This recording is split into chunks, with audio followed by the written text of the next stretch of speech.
Human कभी बस एक साधारण खिलाड़ी था जिसे देवताओं ने एक क्रूर सर्वाइवल गेम में फेंक दिया था। सिस्टम ने उसे 100 जीवन दिए थे और वह बार बार मरता रहा, घातक मंजिलों पर चढ़ते हुए, जबकि उसके आसपास असंख्य लोग गिरते रहे। और 99वीं कोशिश पर वह आखिरकार सफल हुआ। अकेला और अजय वह अंतिम बॉस के द्वार पर खड़ा था, इस दुःस्वप्न को खत्म करने के लिए तैयार। लेकिन जीत की बजाय उसे सबसे क्रूर मोड़ का सामना करना पड़ा। दरवाजा खोलने के लिए 5 खिलाड़ियों की जरूरत थी और वहां केवल वही अकेला बचा था। उसकी तुरंत मौत हो गई। उस मौत ने उसके अंतिम 100वें पुनरागमन को सक्रिय कर दिया। समय उलटने वाले रून ने आखिरी बार समय को पीछे घुमा दिया और ह्यूमन को सीधे शुरुआत में भेज दिया, उस पल में जब खेल शुरू भी नहीं हुआ था। न कोई शक्ति, न साथी, सिर्फ उसकी यादें और यह ज्ञान कि यह उसका आखिरी मौका होगा। अब नए साल की पूर्व संध्या पर अपने छोटे रूप में फंसा हुआ, उन सहपाठियों से घिरा हुआ जिन्होंने कभी उसे सताया और मजाक उड़ाया था, ह्यूमन अब शिकार बनने का इरादा नहीं रखता। 100 जीवन कालों की लड़ाई और मौत से सीखी हर चीज के साथ वह तैयार है सही साथियों को जुटाने और सोचे समझे बदले के साथ खेल को चीरकर रख देने के लिए।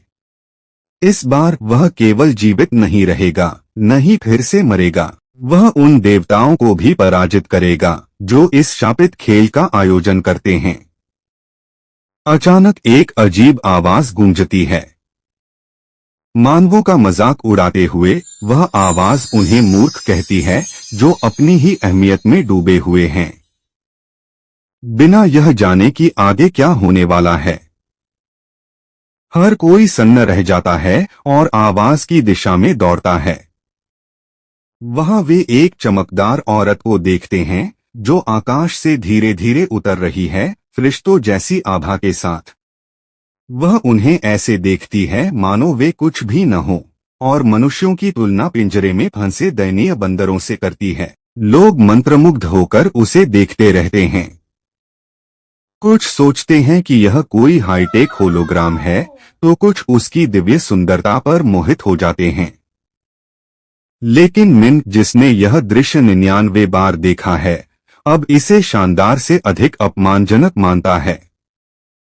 फरिश्तेनुमा औरत मुस्कुराती है, उसी तिरस्कार भरी नजर के साथ, और मनुष्यों का मजाक उड़ाती है कि वे इतनी आसानी से उस पर मोहित हो गए। भीड़ में से एक आदमी चिढ़कर उसे उड़ता हुआ रद्दी का टुकड़ा कह देता है। मिन तुरंत समझ जाता है कि इस आदमी ने अभी अभी अपनी मौत पर मुहर लगा दी है। और सचमुच उसका चेहरा खूनलाल चमकता है। वह गुस्से में उसकी गर्दन एक झटके में उड़ा देती है। खून की बौछार चारों ओर फैल जाती है, लोग डर से जम जाते हैं। अब वह सुग्रेसफुल फरिश्ता नहीं बल्कि निर्दयी जल्लाद बन चुकी है। वह बाकी सभी को चेतावनी देती है, जो भी उसके खिलाफ बोलेगा उसका अंजाम भी यही होगा। फिर वह उन्हें खेल के बारे में बताने लगती है।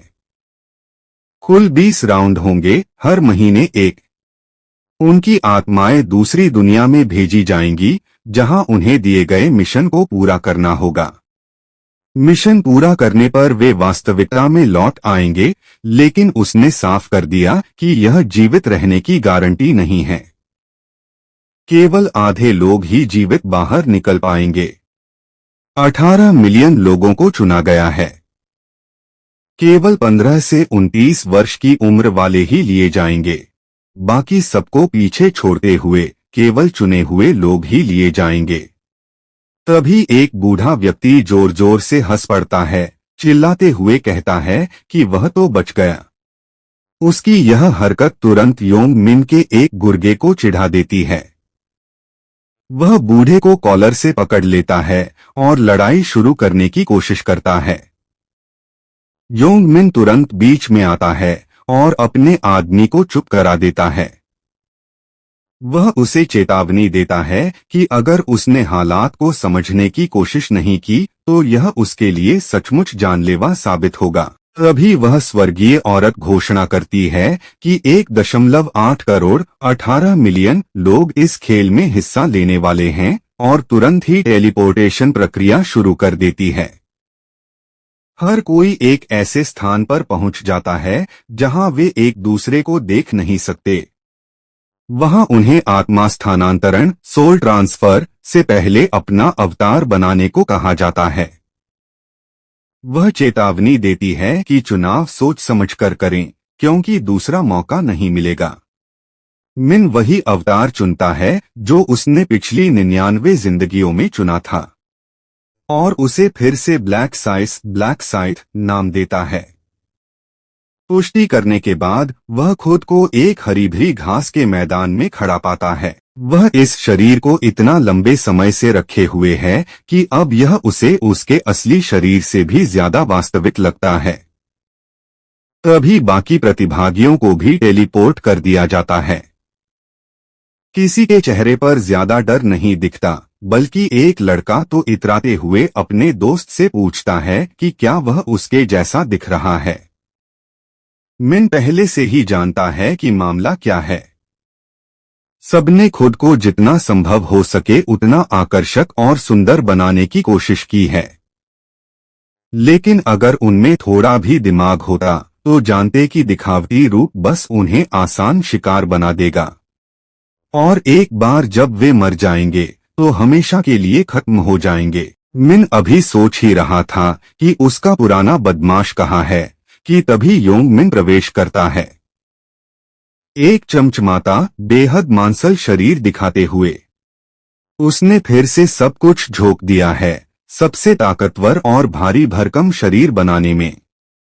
जब सब अपने नए शरीरों के मजे ले रहे होते हैं और थोड़ी देर के लिए माहौल हल्का हो जाता है, तभी वह फरिश्तेनुमा औरत अचानक प्रकट होती है। वह टिप्पणी करती है कि सब अपने अवतारों का आनंद लेते दिख रहे हैं, लेकिन उसकी मौजूदगी भर से माहौल बदल जाता है। खुशी की जगह तनाव और डर फैल जाता है। एक इंसान बोल पड़ता है कि यह भीड़ तो 1 मिलियन जैसी नहीं लगती। उसकी बात सुनकर वह स्वर्गीय औरत नाराज हो जाती है। वह कड़क आवाज में बताती है कि यह सिर्फ एक जगह है, बाकियों को अलग अलग समूहों में बांटा गया है जहां दूसरे फरिश्ते मौजूद हैं। पहले राउंड की शुरुआत से पहले वह उन्हें संक्षेप में निर्देश देती है कि वे अपने मन में एक स्टेटस विंडो की कल्पना करें। मिन तुरंत अपनी स्टेटस विंडो खोलता है और झुंझलाहट महसूस करता है, क्योंकि उसे पता है कि उसे फिर से शुरुआत से लेवल बढ़ाने होंगे। बाकी सभी भी अपने अपने पैनल देखते हैं। वह औरत बताती है कि वे अभी बस नवसीखिए नोब्स हैं, जैसा कि कोई भी साधारण गेमर समझ सकता था। वह कहती है कि उन्हें अब से मजबूत होना शुरू करना होगा और अगर वे किसी तरह सभी 20 लेवल पार कर लेते हैं तो न केवल जीवित बचेंगे। गॉब्लिन्स अचानक चारों ओर प्रकट होने लगते हैं, जिससे इंसानों को उच्च सतर्कता में रहना पड़ता है। यह माहौल ऐसा लगने लगता है जैसे किसी ने वर्चुअल रियलिटी को व्यावसायिक बना दिया हो और उन्हें सबको नए खेल के परीक्षण विषयों के रूप में पकड़ लिया गया हो। वह निर्दयी फरिश्तेनुमा औरत 10,000 गॉब्लिन्स की लहर छोड़ देती है, 5,000 असहाय और अनुभवहीन इंसानों के सामने। उन्हें लड़ने का आदेश देते हुए साफ नियत के साथ कि वे मरें। मिन शांत भाव से आगे बढ़ता है और राक्षसों की ओर कदम बढ़ाता है। सबकी नजरें उस पर टिक जाती हैं और पल भर में वह एक गॉब्लिन को ऐसे कुचल देता है मानो कुछ भी न हो। पूरा दृश्य इतना आसान लगने लगता है कि बाकी लोग दंग रह जाते हैं।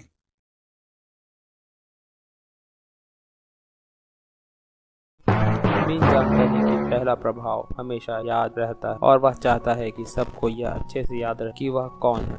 कारण बिल्कुल सीधा है। वह चाहता है कि कोई परेशानी करने वाला कीड़ा मकोड़ा के आसपास न फटे और इसके लिए जरूरी है कि वह सबको ताकत पर यकीन दिलाए। साथ वह उस फरिश्तेनुमा औरत का ध्यान और खींचना चाहता है। इन सभी मकसदों को एक साथ पूरा करने वह शानदार प्रदर्शन करता है कि देखने वाले सोचने लगते हैं कि क्या यह कोई गुप्त सैनिक कार्यक्रम से मिला हुआ एल्फाही। ऊपर से उसका नाम ब्लैक सिन भी सबको बहुत कूल लगता है। मीन की पेशेवर लड़ाई को देखकर बाकी लोग भी उत्साही हो जाते हैं। वे सोचते हैं गॉब्लिन शायद सबसे कमजोर राक्षस है, तो वे भी कोशिश करने लगते हैं। लेकिन जैसे ही वे घमंड में आने लगते हैं, एक गॉब्लिन अचानक से एक इंसान को सीधा छुरा घोंप देता। तभी साफ हो जाता है कि यह कोई हल्का फुल्का लल्लू खल्लू ट्यूटोरियल नहीं बल्कि एक कठोर मुकाबला है। हर तरफ अफरा तफरी मच जाती है। मदद करने के बजाय सब अपनी जान बचाने के लिए भागते हैं। गॉब्लिन्स की भीड़ पर टूट पड़ते हैं और चारों ओर कत्लेआम शुरू हो जाता है। मिन जानता है कि उनके दिमाग में क्या चल रहा है। ज्यादातर लोग सोच रहे हैं कि यह बस एक खेल है, लेकिन वह जानता है कि जल्द ही उनकी जीवित रहने की प्रवृत्ति हावी हो जाएगी और तब वे बस भागेंगे बाकी को पीछे छोड़ते हुए। मिन खुद भी ऐसा ही भागा था। उसे यह समझने में पूरे 2 लाइफ लगे कि यहाँ राक्षस से भागने का कोई फायदा नहीं है। एक लड़की भागने की कोशिश करती है लेकिन सीधे एक अदृश्य दीवार से टकरा जाती है। अब सबको साफ हो जाता है भागने का कोई रास्ता नहीं है, उन्हें लड़ना ही होगा। आधुनिक इंसान जिन्होंने कभी कीड़ा भी नहीं मारा था,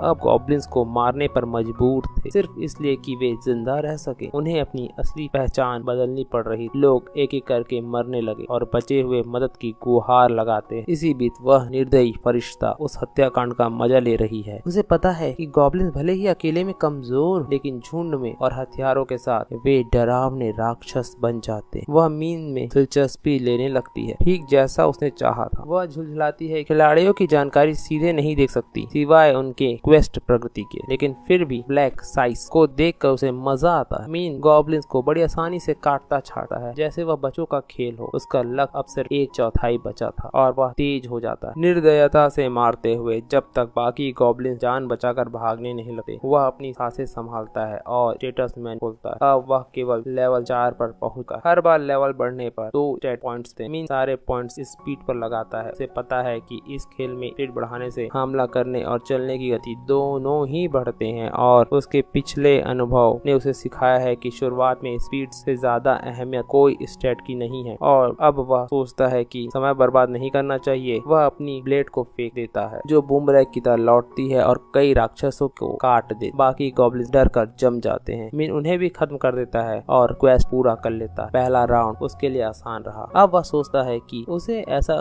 क्यों किया। असल वजह सिर्फ फरिश्ते का ध्यान खींचना नहीं था, वह दुनिया का पहला खिलाड़ी बनना चाहता था जिसने क्वेस्ट पूरा किया हो। एक सुनहरी क्वेस्ट विंडो प्रकट होती है, उसमें सिर्फ 10 मिनट 21 सेकंड में क्वेस्ट पूरा किया। पहला स्थान। मिन जानता है कि पहले 3 विजेताओं को खास इनाम मिलते हैं। पहला स्थान पाने पर उसे एक रेयर हथियार टिकट और वर्ल्ड मैप पर पहले स्थान के लिए एक यूनिक रिवॉर्ड बॉक्स मिलता है। वह प्लेयर मैप का इनाम खोलता है। कई हथियार विकल्पों में हैं। वह स्लेटी रंग के स्लेटों को चुनता है। एक शुरुआती स्तर का खंजर पुराने बेकार वाले को फेंक देता है। वह वर्ल्ड मैप का इनाम बाद के लिए बचा लेता है। स्टेटस मेनू में देखता है कि बाकी अभी भी गॉब्लिन से जूझ रहे हैं। मिन को नया टाइटल मिलता है लास्ट टाइम ट्रैवलर, जो उसे पिछले 99 जीवन में कभी नहीं मिला। वह उत्सुकता से अपना रून इस्तेमाल करता है और उसे रून ऑफ टाइम रिवर्सल मिलता है, लेकिन जैसे कि वह उसके शरीर पर अंकित होने लगता है, सिस्टम चेतावनी देता है कि रून का अवशेष पहले से मौजूद है, इसलिए अंकन असफल हो गया। मीन को हैरानी नहीं होती। अगर यह काम कर जाता तो वह एक अनंत टाइम रिवर्सल ग्लिच बन जाता, जो बहुत ही शक्तिशाली होता है, लेकिन सिस्टम बताता है उसकी 100 रिग्रेशन के कारण उसे एक नया टाइटल मिलता है। वह टाइटल उसे मौत के बाद एक बार पूरी तरह से पुनर्जीवित होने की शक्ति देता है। यह कौशल सामान्यतः सिर्फ प्रीस्ट क्लास को मिलता है, वह भी केवल 30% स्वास्थ्य के साथ, लेकिन उसका टाइटल पूरी रिकवरी देता है। मीन इस शक्ति से चकित हो जाता है और उसे छुपाने के लिए तुरंत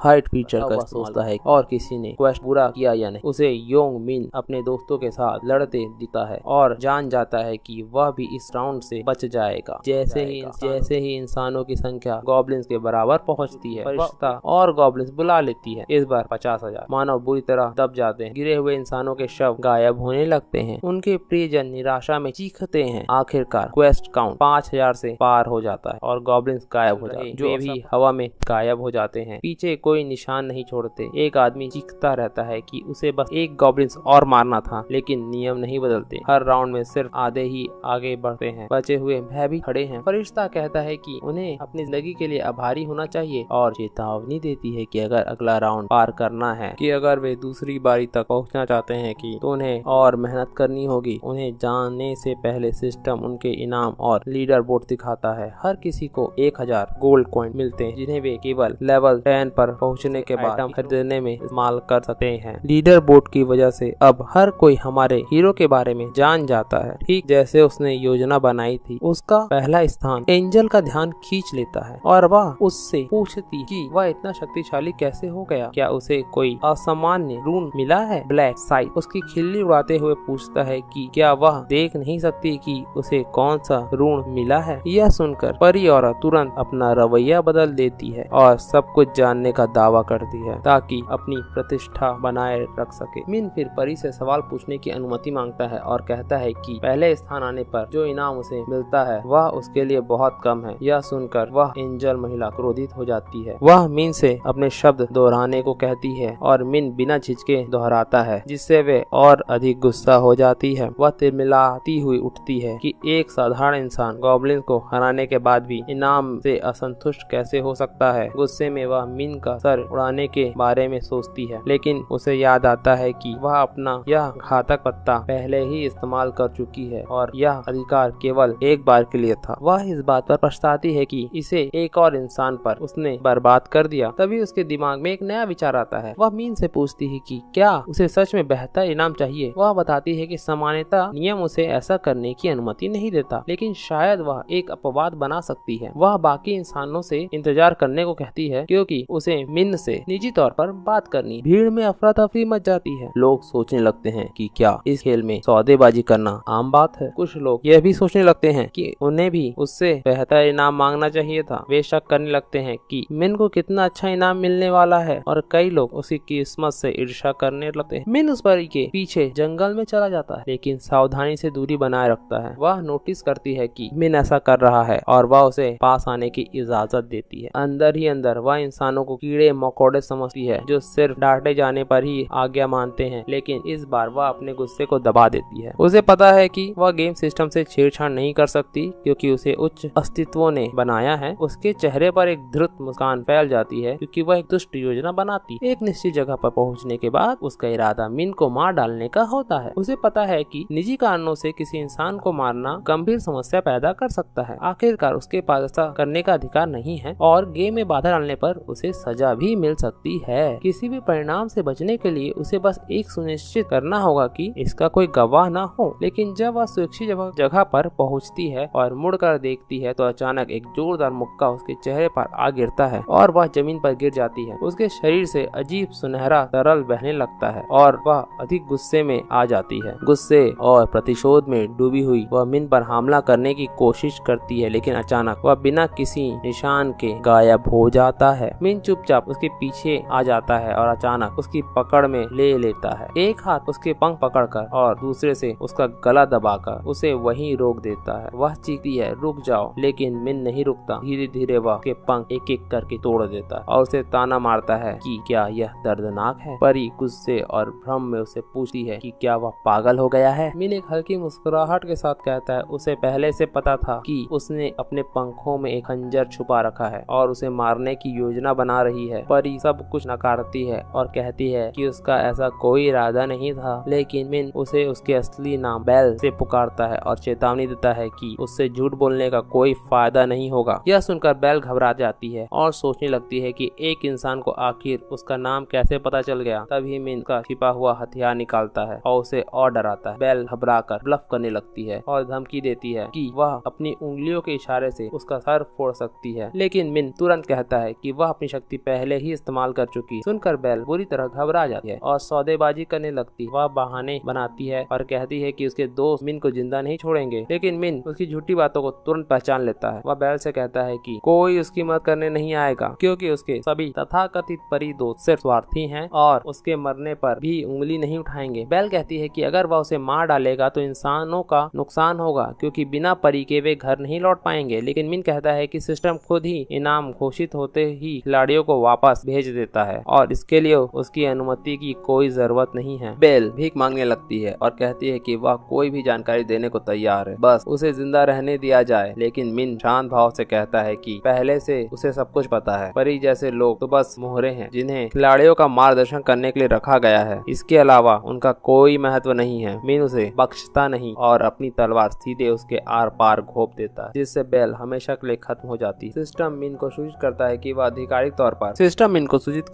वह आधिकारिक तौर पर पहली बार किसी परी को मारने वाला इंसान बन गया है। इसके लिए उसे फर्स्ट एंजल स्लेयर का खिताब मिलता है। इसके साथ ही उसे परी का खून और रून ऑफ स्लाटर भी मिलता है। असल में यह पहली बार नहीं था जब उसने ऐसा किया हो, लेकिन हर बार की तरह इस बार भी वह सबसे पहले परी को हराने वाला बनता है। रून उसके शरीर पर खुद आ जाती है और उसका नया खिताब अब उसे होली ऑर्डर के दुश्मनों से लड़ने के समय उसकी सारी क्षमताओं को दुगना कर देता है। उसकी पिछली पुनर्जन्म यात्राओं में उसे यह इनाम सिर्फ 13वें राउंड में परी से लड़ते समय पता चला था, और क्योंकि यह इनाम सिर्फ एक ही इंसान के लिए बनाया गया था, इसलिए सिस्टम उसे बहुत खास बनाया था। खिताब से दुगना शक्ति मिलने के अलावा उसे रून का बोनस भी मिलता है। इससे वह हर दुश्मन को मारने पर उसकी क्षमता 1% बढ़ जाती और वह 100% तक जमा हो सकती है। हालांकि अगला राउंड शुरू होते ही यह बोनस पूरी तरह रीसेट हो जाता है। मिन मुस्कुराता है और अपने हाथ में एक सुनहरी वस्तु उठाता है, परी का खून, जो असल में इस पूरे घर्ष में उसका असली लक्ष्य। आगे जाते तो यहाँ पर 30 डिफरेंट तरह के जॉब्स हैं और उन्हें बड़ी आसानी से चेंज किया जा सकता है। पहले तुमको एक आइटम खोजना होगा जो तुम्हें क्लास स्वैप करने में मदद करे। यूजुअली यह हंट के समय या फिर कुछ कंडीशनों के साथ मिल जाता है, परंतु इनके कुछ एक्सेप्शंस हैं। यहाँ आइटम्स है जिसे केवल एक पर्सन एक सही वातावरण, सही कंडीशन मिलने पर ही प्राप्त कर सकता है, और जो क्लासेस के द्वारा वो एकदम डिफरेंट लेवल पे हो। हमें डिफरेंट क्लासेस दिखाई देती है, चिन्ह दिखाई देते हैं, कहीं पर मॉर्फ का और उसके नीचे भेड़, तलवार और अलग अलग तरह की बाकी क्लासेस है। Bonus status, class change, रूइन, skill options और अदर एवरीथिंग जो भी उस क्लास के अंदर मिलता है सब फ्लॉलेस होता है। इसके बावजूद मैं यहाँ दोबारा आ गया बिना आखिरी राउंड जीते। हमें हमारा हीरो दिखाया जाता है, वो अपनी इन्वेंट्री को घूर रहा है और सोच रहा है अब मुझे फर्स्ट प्लेस आना है सभी जोन्स में। और हमें दिखाया जाता है कि हीरो के सामने रिवॉर्ड की लिस्ट खुलती है, वह इनमें से किसी एक रिवॉर्ड को चुन सकता है। पहला है ट्रिपल XP बफ जो केवल दूसरे राउंड तक रहेगा। दूसरा है 2000 गोल्ड। तीसरा है इन्फॉर्मेशन रिगार्डिंग सेकंड राउंड। सिन सोचता है यहाँ सबसे ज्यादा इम्पोर्टेंट है लेवल 10 तक रीच करना, जहाँ मैं अपनी क्लास को चेंज कर सकता हूँ, और वह चुनता है ट्रिपल XP बफ। और जब यह बफ केवल सेकंड राउंड तक रहेगा, सिन सोचता है यह मेरा आखिरी समय है, आखिरी बार है, मैं अब किसी तरह से भी इससे एस्केप नहीं कर सकता। और वह अपनी मुट्ठी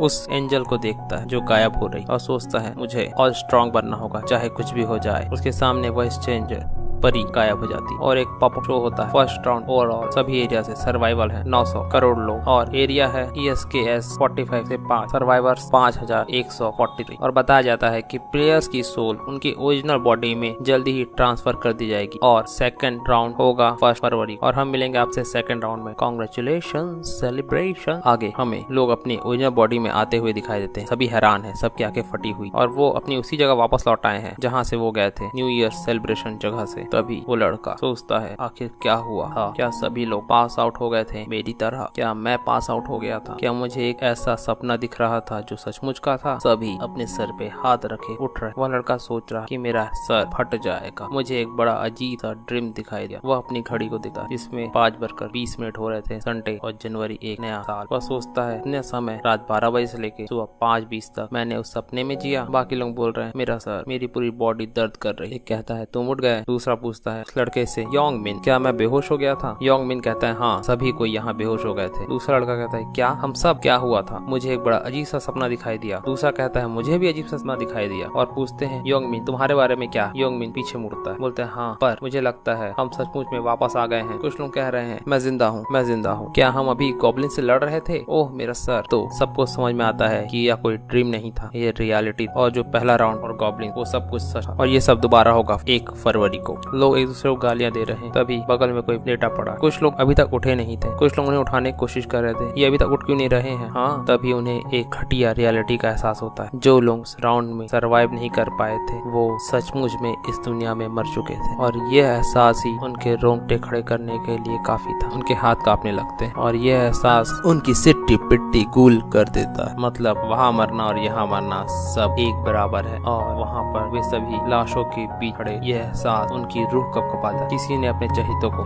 की लाशों के सामने अगल बगल खड़े हुए, सब में गिल्ट है, डर है और उन्हें समझ में आता है कि ओनली हाफ सर्वाइव, बाकी सब। योमिन भी घबरा रहा। वो सोचते हैं अगर नेक्स्ट राउंड भी ऐसा होगा तो योमिन एक साइकोपैथ की तरह हंसने लगा, मुस्कुराता, कांप रहा। पर ये डर की वजह से नहीं है, ये है उसकी एक्साइटमेंट की वजह से। योमिन की दिमाग में एक अजीब से थॉट चलते हैं। वह सोचता है चाहे तुम चांदी के चम्मच लेकर पैदा हो, बट गेम्स में सभी सर्वाइव करने के लिए एक बराबर है। की आंखें एकदम चौड़ी, चेहरे पे अजीब सी मुस्कान, एक साइकोपैथ है, गैंगस्टर की तरह वह दिखाई दे रहा है। वह सोचता है अब जिंदगी कितनी कुत्ती है, यह सोचने की जरूरत नहीं है क्योंकि सभी अब बराबर। योमिन चिल्लाता है तुम कब शांत हो जाओ, तुमको तो सिर्फ अब सर्वाइव करना है, तुम्हें किस बात का अब डर है। उनका एक दोस्त कहता है यह बहुत ही अनफेयर है। वो कहता है मैंने जिंदगी को अभी तक इतने अच्छे से एंजॉय नहीं किया, अगर मैं मर गया तो। योमिन कहता है कि तुम्हें डरने की बात नहीं है, यहाँ सभी कुछ और सभी लोग सेम कंडीशन में, तो इसमें ये अनफेयर जैसा क्या है। उसका टकलू दोस्त सोचता है ये साइकोपैथ, और वे उसकी तरफ देखते हैं। वो बाल्डी बोलता है हाँ सही है, अब से पहले तक तो हम एक ठगी थे, तो हमें फेयर और अनफेयर की चिंता करने की क्या जरूरत है, बस हमें सर्वाइव करना है। बट फिर भी मैं जीवन में और बहुत कुछ करना चाहता हूँ। तभी योंगमिन इधर उधर देखने लगता है। वह बाल्डी पूछता है तुम क्या देख रहे हो। योंगमिन बोलता है मुझे वो आदमी दिखाई नहीं दे रहा है। टकलू बोलता है कौन, तुम्हारा पर्सनल एरंड बॉय। योंगमिन बोलता है आखिर वह कहाँ चला गया, मुझे याद है होश होने से पहले मैंने उसे देखा था, क्या वह मर गया पहले राउंड में। वह कहता है इसमें कोई सरप्राइज वाली बात नहीं थी, वो जैसा लूजर कभी भी ऐसे गेम को सर्वाइव नहीं कर सकता है। वह मुस्कुराता है। तभी तिरछी नजर से वो देखता है और कहता है कि यह कौन सा अजीब सा लड़का है जिसका ये टैकी आउटफिट है। हमें एक व्यक्ति दिखाई देता है जिसने एक जबरदस्त आर्मर टाइप पहना होता है अपने अपर बॉडी में। तो वो कहता है नो वे, और वह चिल्लाता है स्टेटस विंडो, और उसके सामने स्टेटस विंडो पॉपअप होता है जहाँ उसका नाम दिखाया जाता है वांग योंगमिन, निकनेम वांग योंगमिन, बिगिनर लेवल 5, क्लास कुछ नहीं, टाइटल नन, स्टेटस सारे पावर, स्ट्रेंथ, इंटेलिजेंसी, एजिलिटी और लक 3। वो हैरान हो जाता है अपना स्टेटस विंडो देखकर। उसकी बात सुन के उसके दोनों गुर्गे भी उसकी तरफ मुड़ते हैं और बोलते हैं स्टेटस विंडो, और उनके सामने स्टेटस विंडो पॉपअप होता है। वो हैरान, वो क्या सभी हैरान है, सबके सामने स्टेटस विंडो पॉपअप हो रहा है। उन्हें समझ में आता है कि जो पावर वो गेम में यूज कर पा रहे थे वो यहाँ भी यूज कर सकते हैं और उनको वही सारी शक्तियाँ मिलेंगी। योंगमिन एक पत्थर उठाता है और अपने हाथ से दबाता है, पत्थर टुकड़े टुकड़े हो जाता है। उसे समझ में आ जाता है कि उसकी स्ट्रेंथ जो गेम में थी वो रियल लाइफ में भी ट्रांसफर हो चुकी है। वो एक मुस्कुराता है, पत्थर के चूरे को हाथ से जाने देता है और कहता है this is awesome. News broadcast होता है आज सुबह समथिंग अनबिलीवेबल हुआ, लगभग 10,000 सिटीजन लॉस्ट अपना कॉन्शियसनेस और एक गेम में चले गए। चलिए हम उनका पहला वीडियो देखते हैं। उसमें वही परी दिखाई जाती है जो सिटीजन से बात करती है, उनकी भगदड़ दिखाई जाती है और इस घटना को नाम दिया जाता है मास पेंटिंग। न्यूज में ये घटना चल रही है और बताया जाता है ये सिर्फ हमारे कंट्री में ही नहीं, लगभग 128 कंट्रियों में भी हो रहा है। सोशल मीडिया का सबसे हॉट टॉपिक बन चुका है ये। कोई बंदा स्क्रॉल करते हुए देख रहा है और ये है हमारा हीरो मिन। वह कहता है आखिर ये फाइनली चालू हो गया, बट ये तो बस शुरुआत है, अभी तो मरने वालों की खबरें आना चालू होंगी। बट एक्चुअल प्रॉब्लम तो कुछ और है। अब सर्वाइवर्स को प्लेयर्स कहा जा रहा है और इनके नंबर्स को असेस किया जा रहा है। मिन सोचता है असली बात तो ये है कि जो पावर आपके पास गेम्स में थी वह आप गेम से बाहर लेके अपने साथ आ पा रहे हो। हाई स्टेट वाले प्लेयर्स का इफेक्ट अभी तो इतना ज्यादा नहीं है, बट जैसे जैसे प्लेयर्स लेवल अप करेंगे वो एक बहुत ही बड़े ट्रांसेंडेंटल मतलब महामानव में परिवर्तित हो जाएंगे और यहाँ से पैदा होंगे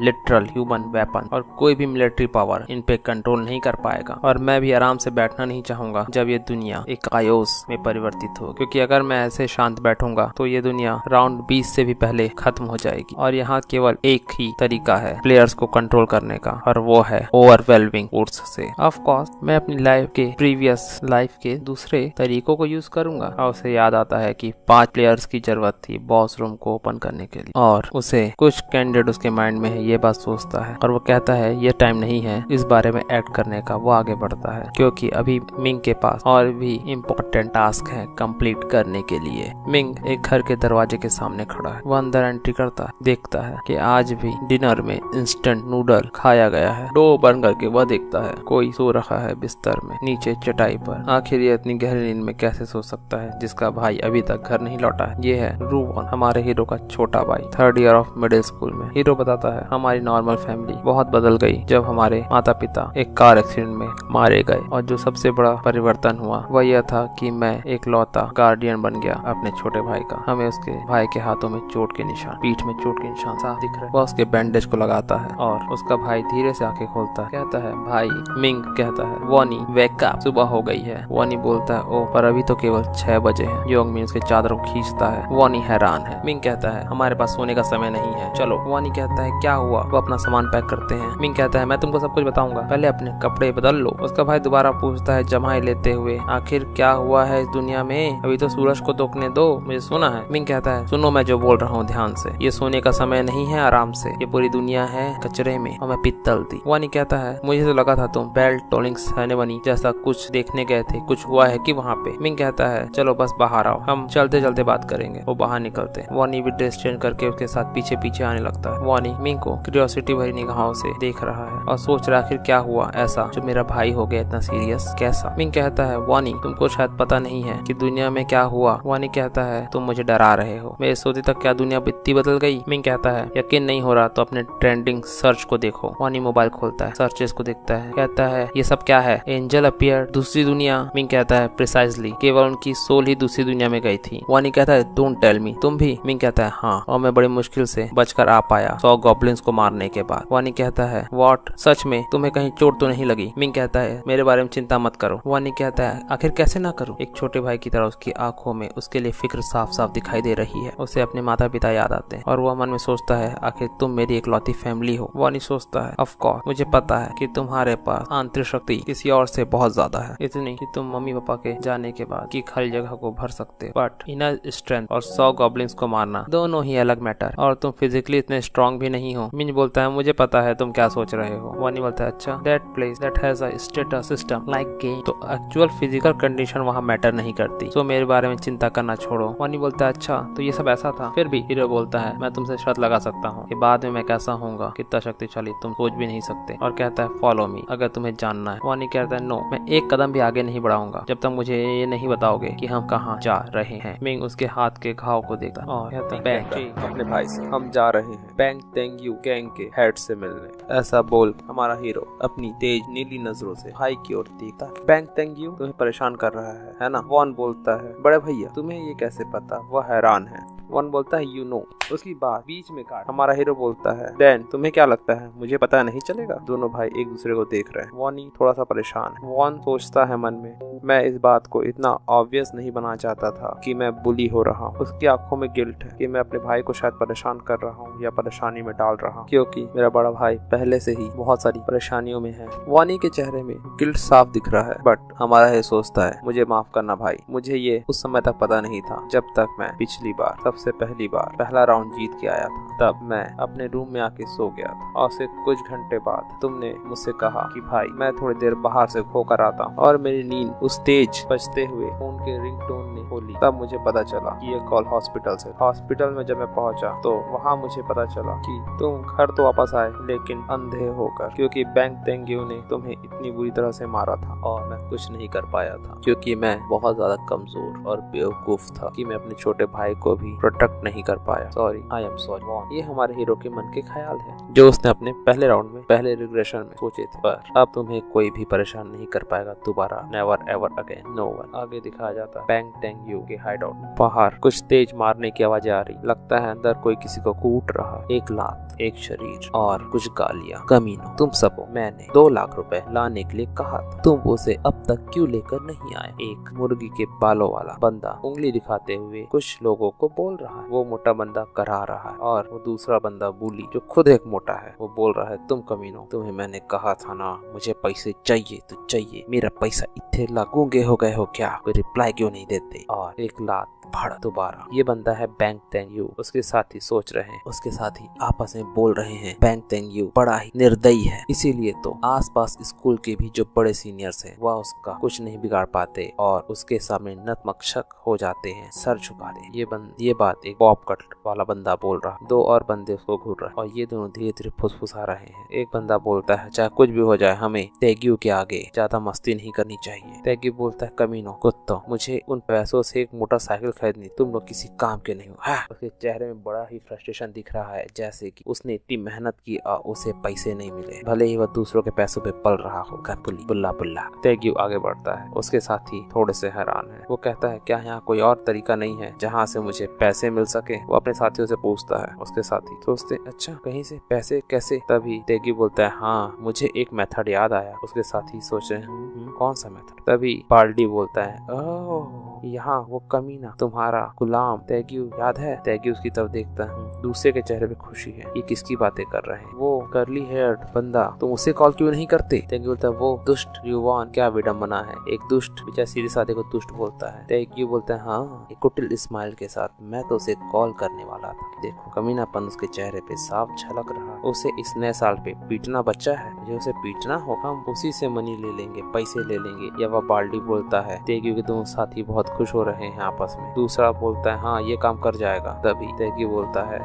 हे वह कमीना बिल्कुल करीब है, उसके पास कुछ है नहीं। बाल्डी बोलता है क्या? तेग्यू बोलता है मेरे द्वारा कुटले मार खाने के बाद, कुत्तों की तरह पीटने के बाद वह बंदा एक पैसा नहीं ला पाया, वो किसी गरीब सी जगह पे रहता है। वो टकला बंदा बोलता है तो क्या करे, कौन सा तरीका इस्तेमाल करे? तेग्यू बताता है कि उसके तो माता पिता भी नहीं है, वो अपने बड़े भाई के साथ रहता है। तभी तेग्यू की आंखें चौड़ी हो गई हैं कुछ देखकर। वो बाल्डी बोलता है तेग्यू क्या हुआ? उसके दोनों साथी पीछे मुड़ के देखते हैं, वो भी हैरान है। क्या? और हमें दिखाई देता है वानी अपने भाई हमारे हीरो मिंग के साथ वहाँ खड़ा है। मिंग एकदम हीरो की तरह एंट्री ले रहा है। तेग्यू बोलता है उसके दोनों साथी भी खुश हो गए हैं। तेग्यू बोलता है शैतान का नाम लिया और शैतान हाजिर। पता नहीं वो अपने बारे में क्यों बता रहा है, वो बात सही करता है पर यहाँ शैतान में। तेग्यू जोर से चिल्लाता है यू वॉन, तुम कमीने। वानी धीरे से डरते हुए कह रहा है तो उसके हाथ कांप रहे, पर जिन की आंखें एकदम तेज है जैसे वो इसे अभी ही खाल उधेड़ दे। वो अपने जेब से हाथ नहीं निकाल रहा। तेग्यू चेहरे पे गुस्सा लिए वानी को घूरता है और सोचता है ये वानी के साथ कौन है? इसके एक्सप्रेशन बहुत ही एनोइंग है। तेग्यू पूछता है ओ दोस्त तुम कौन हो जो मेरे गुलाम के बगल में खड़े हो? ये चीज मुझे परेशान कर रही है। वानी हकलाते हुए बोलता है ये बट उसके सेंटेंस को कंप्लीट करता है जिन, मैं हूँ इसका बड़ा भाई। इसके चेहरे में गजब की स्माइल है, आंखों तेज, और हमें मैं हूं ना याद आ जाता। लक्ष्मण मैं हूं ना, और उस शाहरुख खान की तरह मैं हूं ना बोलने के बाद तेग्यू बोलता है अच्छा बताता हूँ मैं तुमको, ये मैं हूं ना में हीरो तो मैं। अपनी मुट्ठियों को वो भींचता है, अपनी हड्डियों को कड़कड़ाता है और कहता है आज तुम और तुम्हारा भाई दोनों मरेंगे।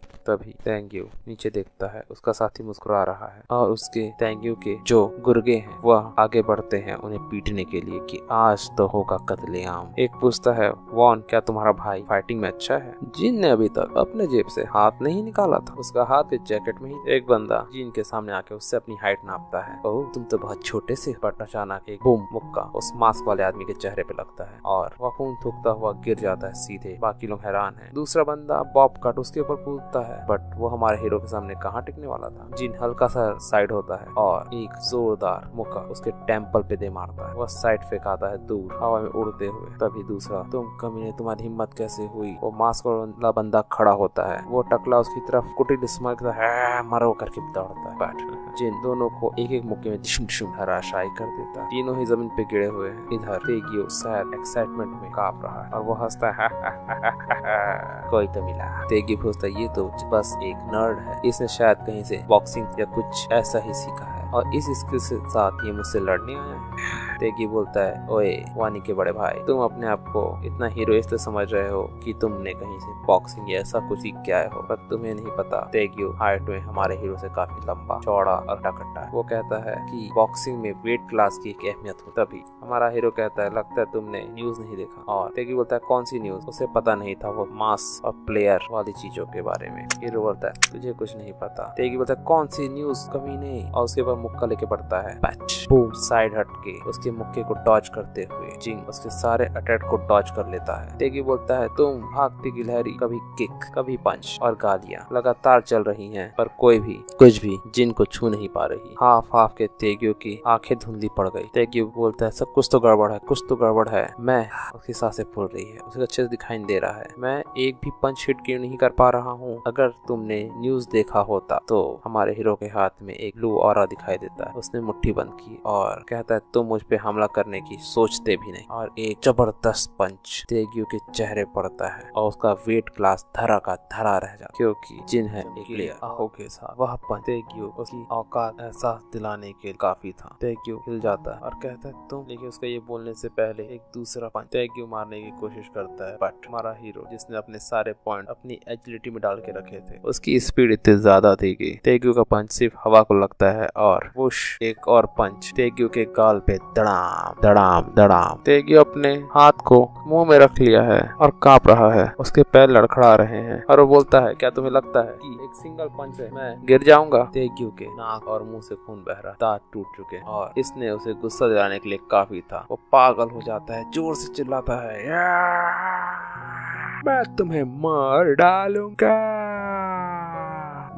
बट हमारा हीरो उसके बट को ही तोड़ देता है, उसके पंच को डॉज करता है और उसके हाथ को कसकर पकड़ता है और दूसरे हाथ से चेहरे पे एक तो तेगियो हिल नहीं पा रहा है, लड़खड़ा रहा है। उसके आसपास खड़े हुए बाकी लोग हैरान हैं। तेगियो बोलता है, ये आदमी मुझसे जानबूझकर चेहरे पे ही मार रहा है, ये फिसलता हुआ आदमी, बस मैं एक पंच, सिर्फ एक पंच उसे मार दूं। बट तेगियो ने अपना एक हाथ अपने जेब में डाल के अभी भी रखा हुआ है और वो सिर्फ एक हाथ से पीट रहा है तेगियो को।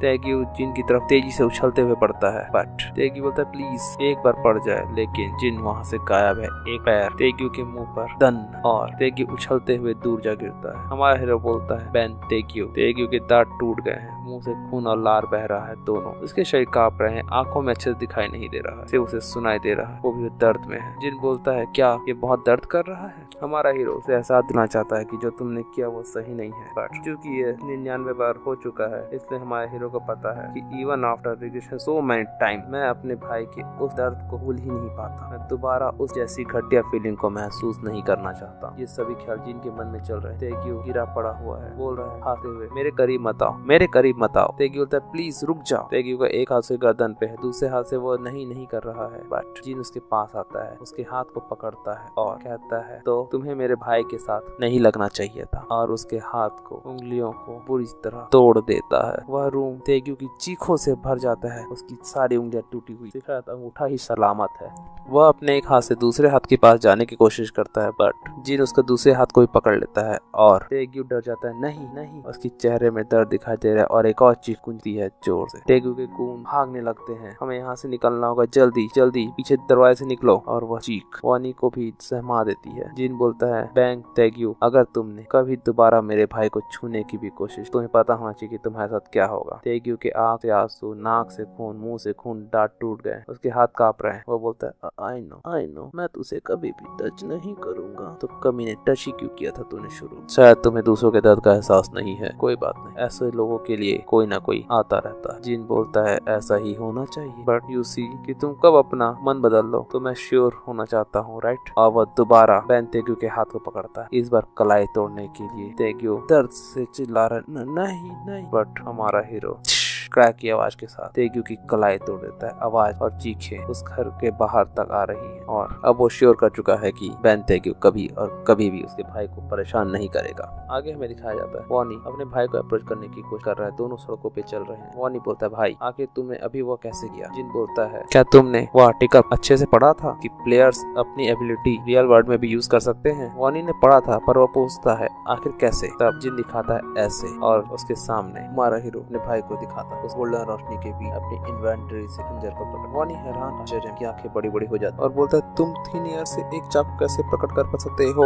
हमारा हीरो बोलता है ना, फैसिनेटिंग। और वानी एक बच्चे की तरह चमचमाती आंखों से उसकी तरफ इशारा करता हुआ कहता है कि हम दूसरे दुनिया के वेपन्स को भी समन कर सकते हैं। तब वानी कहता है, तो जो तुम्हारा तेजी से भागने का हुनर है, वह भी दूसरी दुनिया का है, जिस जो तेगियो के पंचेस को भी डॉज कर सकते? जिन खंजर को गायब करते हुए कहता है, हाँ, क्योंकि मेरी एजिलिटी स्टेटस 11 है। वानी बोलता है, स्टेटस जैसे गेम्स में? जिन बोलता है, हाँ बिल्कुल। और जिन बताता है कि एजिलिटेटेड स्टेटस 3 नॉर्मल लोगों के लिए है और 10 एथलीट्स के लिए। वानी बोलता है, तो क्या होगा जब तुम्हारा स्टेटस और बढ़ेगा? जिन अनजान बनते हुए कहता है, क्या पता, मैं कभी इस लेवल पे पहले नहीं पहुंचा। जिन मन में सोचता है, ऑफ कोर्स ये झूठ, और मन में सोचता है, मैं अपने भाई को बताना नहीं चाहता कि मैं एक रिग्रेसर हूँ, क्योंकि मेरे 11वें रिग्रेशन में मैंने सब कुछ इसे बताया था और एक प्लेयर ने वानी को किडनैप कर लिया। मैंने इसका बदला तो ले लिया, लेकिन मैं अपने भाई को दोबारा इस तरह की परिस्थिति में नहीं डालना था मेरी वजह से। तो भविष्य में होने वाली लड़ाइयों के लिए मुझे अपने भाई को प्रोटेक्ट करना होगा सबसे पहले। तभी पेट की गुड़गुड़ाने की आवाज आती है और वानी नीचे देखता है। जिन बोलता है, वानी क्या तुम कन्विंस कन्वीनियंस स्टोर से ब्रेकफास्ट करना चाहते हो? और वानी कहता है यस। आगे दोनों ही 24/7 के बाहर खड़े हैं। वानी कहता है तुम कहाँ जा रहे हो? इंस्टेंट नूडल तो वहाँ है। जिन एटीएम के सामने खड़ा है और कहता है रुको एक सेकंड। जिन एटीएम कार्ड डालता है और मन में सोचता है मेरे बचे हुए प्यारे सेविंग जो टोटल 133 लाख है उससे 33,000 रुपए मैं निकालता हूँ। वानी बोलता है इतना सारा पैसा तुम क्यों निकाल रहे हो? हीरो कहता है क्योंकि मुझे इसे किसी दूसरी जगह पे यूज करना है। वानी कहता है क्यों ना हम यहाँ से कुछ चुन ले। जिन कहता है वानी को, बट वानी बोलता है यहाँ से? यहाँ सब कुछ है बहुत ज्यादा महंगा, सभी 5,000 से ऊपर है, यहाँ से हम क्या चुनेंगे? जिन बोलता है कोई बात नहीं, तुम जितना चाहो उतना खा सकते हो, आज ये नया साल है और हम इंस्टेंट नूडल तो नहीं खाएंगे। वानी कहता है बट अगर हम ये खा लेंगे तो हमारे बाकी एक्सपेंसेस के लिए पैसे कहाँ से आएंगे? जिन बोलता है जल्दी से चुनो, तुम टेंशन मत लो। वानी कहता है अगर ऐसा है तो वानी कहता है तो चलो जल्दी से चिकन बटर खाते हैं और तंदूरी नान के साथ, उसके साथ थोड़ी बिरयानी, और मैं इसे कब से ट्राई करना चाहता था, मुझे पक्का यकीन है ये डिलीशियस होगा। वानी की आंखों के सामने एकदम चमक है और उसकी इस खुशी को देखकर जिन काफी सेटिस्फाइड है। जिन बोलता है कि हम प्रॉपर रेस्टोरेंट चलते हैं और तुम जो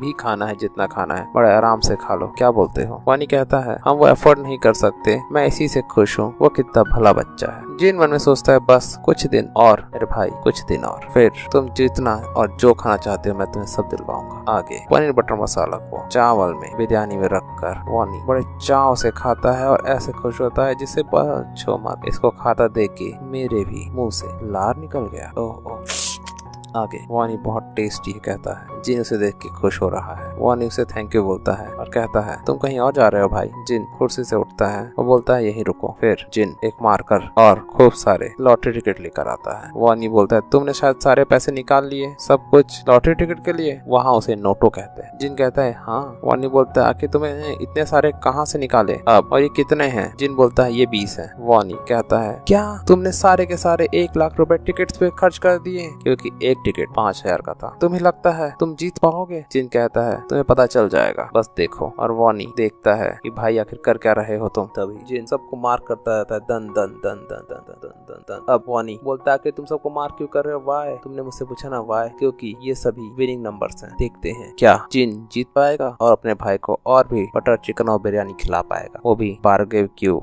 जगह पर। उसका भाई और कितना खुश होता है। जानने के लिए हमारे साथ बने रहे 100th रिग्रेशन के अगले एपिसोड्स में। Subscribe. See you next time. 1049 Noto lottery draw. दोनों भाई टेबल लगा के बैठ गए, नोटो की टिकट और नंबर्स चेक कर रहे हैं। छोटा भाई परेशान है, चेहरे पे हाथ है। बड़ा भाई फुल कॉन्फिडेंस, आखिर वो एक रिग्रेसर है। और नोटो ड्रॉ स्टार्ट होता है। वानी अपनी दांत में उंगलियां चबाते हुए डरा हुआ है और बोल रहा है इसमें कोई डाउट नहीं, हम नहीं जीतने वाले। मोबाइल में नोटो ड्रॉ दिखाया जा रहा है। वानी बोलता है तुमने पूरे 1 लाख रुपए बर्बाद कर दिए। और तभी मोबाइल से आवाज आती है, बॉल घूम रहे हैं। वानी की घबराहट बढ़ती जा रही है और वह ग्लूमी फेस बनाते हुए मोबाइल देख रहा है, दांतों से नाखून चबा रहा है। जिन मना करता है वानी अपना नेल काटना बंद करो। और तभी लकी नंबर 3 ड्रॉ होता है, सेकंड लकी नंबर 18। जैसे जैसे नंबर्स आते जाते हैं वानी हैरान होते जाता है। और तीसरा लकी नंबर 9, चौथा 38। वानी की घबराहट दूर होते जा रही है। 5th लकी नंबर, इसी तरह सारे लकी नंबर आते जाते हैं। और नोटो लॉटरी का 1049 का फर्स्ट नंबर जिसने जीता है वह है 389 38 21 1 और बोनस नंबर 5। और ये सेम लॉटरी नंबर होता है जिन के पास। वानी खुशी के मारे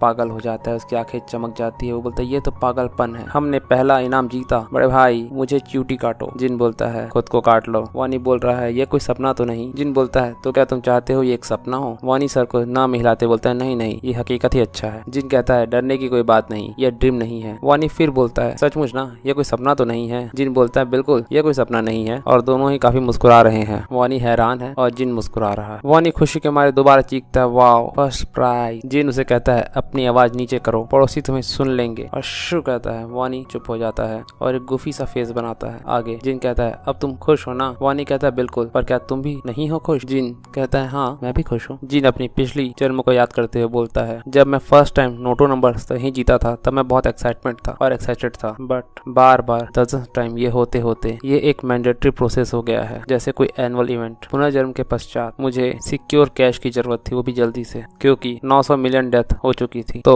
इकोनॉमी धराशायी होने की कगार पे थी और प्लेयर्स के बीच आइटम्स का एक्सचेंज और खरीदना बेचना बहुत ज्यादा इंटेंस हो जाएगा और ये सब कुछ होगा कैश में, नोटों में, पैसे में। वानी कहता है मुझे यकीन नहीं हो रहा, हम अपने पहले सारे 100 गेम में जीत गए, आखिर विनिंग अमाउंट कितना होगा? जिन कहता है मुझे अंदाजा नहीं और मन में सोचता है विनिंग अमाउंट इतना होगा जो हमारी दुनिया बदल देगा। आगे हमें बैंक दिखाया जाता है, NY बैंक, जिसके सामने जिन खड़ा है और मन में सोच रहा है शायद इतनी बार प्राइज जीतने के कारण मैं अब बिल्कुल भी नर्वस महसूस नहीं कर रहा हूँ। जिन आगे बढ़ता है और कहता है मैं यहाँ आया हूँ अपना फर्स्ट विनिंग प्राइज कलेक्ट करने। उसे वहाँ अटेंडेंट देखकर मुस्कुराता है और कहता है ओह ऐसी बात है और उसे बधाई देता है। मन में सोचता है तो ये नोटों का फर्स्ट प्राइज विनर है, बट ये एक स्टूडेंट की तरह है। असिस्टेंट पूछता है क्या तुम मुझे बता सकते हो तुमने यह नोटो कहाँ से खरीदा? जिन उसे एड्रेस बताता है कि उसने 24/7 से खरीदा है। वह असिस्टेंट अपने कंप्यूटर में उसे रन करता है और हैरान होते बोलता है क्या QS24 यूएनवी स्टोर्स डेफिनेटली। और दो लोग खुशफुसा रहे हैं। क्या तुमने सुना 115 गेम लॉटरी के जिसमें फर्स्ट प्राइज उसी ही जगह से मिले हैं? 115? वो असिस्टेंट हैरान है कि दो लोग आपस में बात कर रहे हैं, इतने सारे। एक कहता है हाँ ये तो पागलपन है और इनमें से 100 केवल एक ही स्टोर से जीते गए हैं और केवल एक ही पर्सन द्वारा बाय किए गए हैं सभी कुछ। वो असिस्टेंट हैरान होते जा रहा है और उसे बताते हैं कि अगर कोई भी तुमसे कहे कि वह QS24 YONV स्टोर से नोटो खरीदा है तो तुम्हें तुरंत ही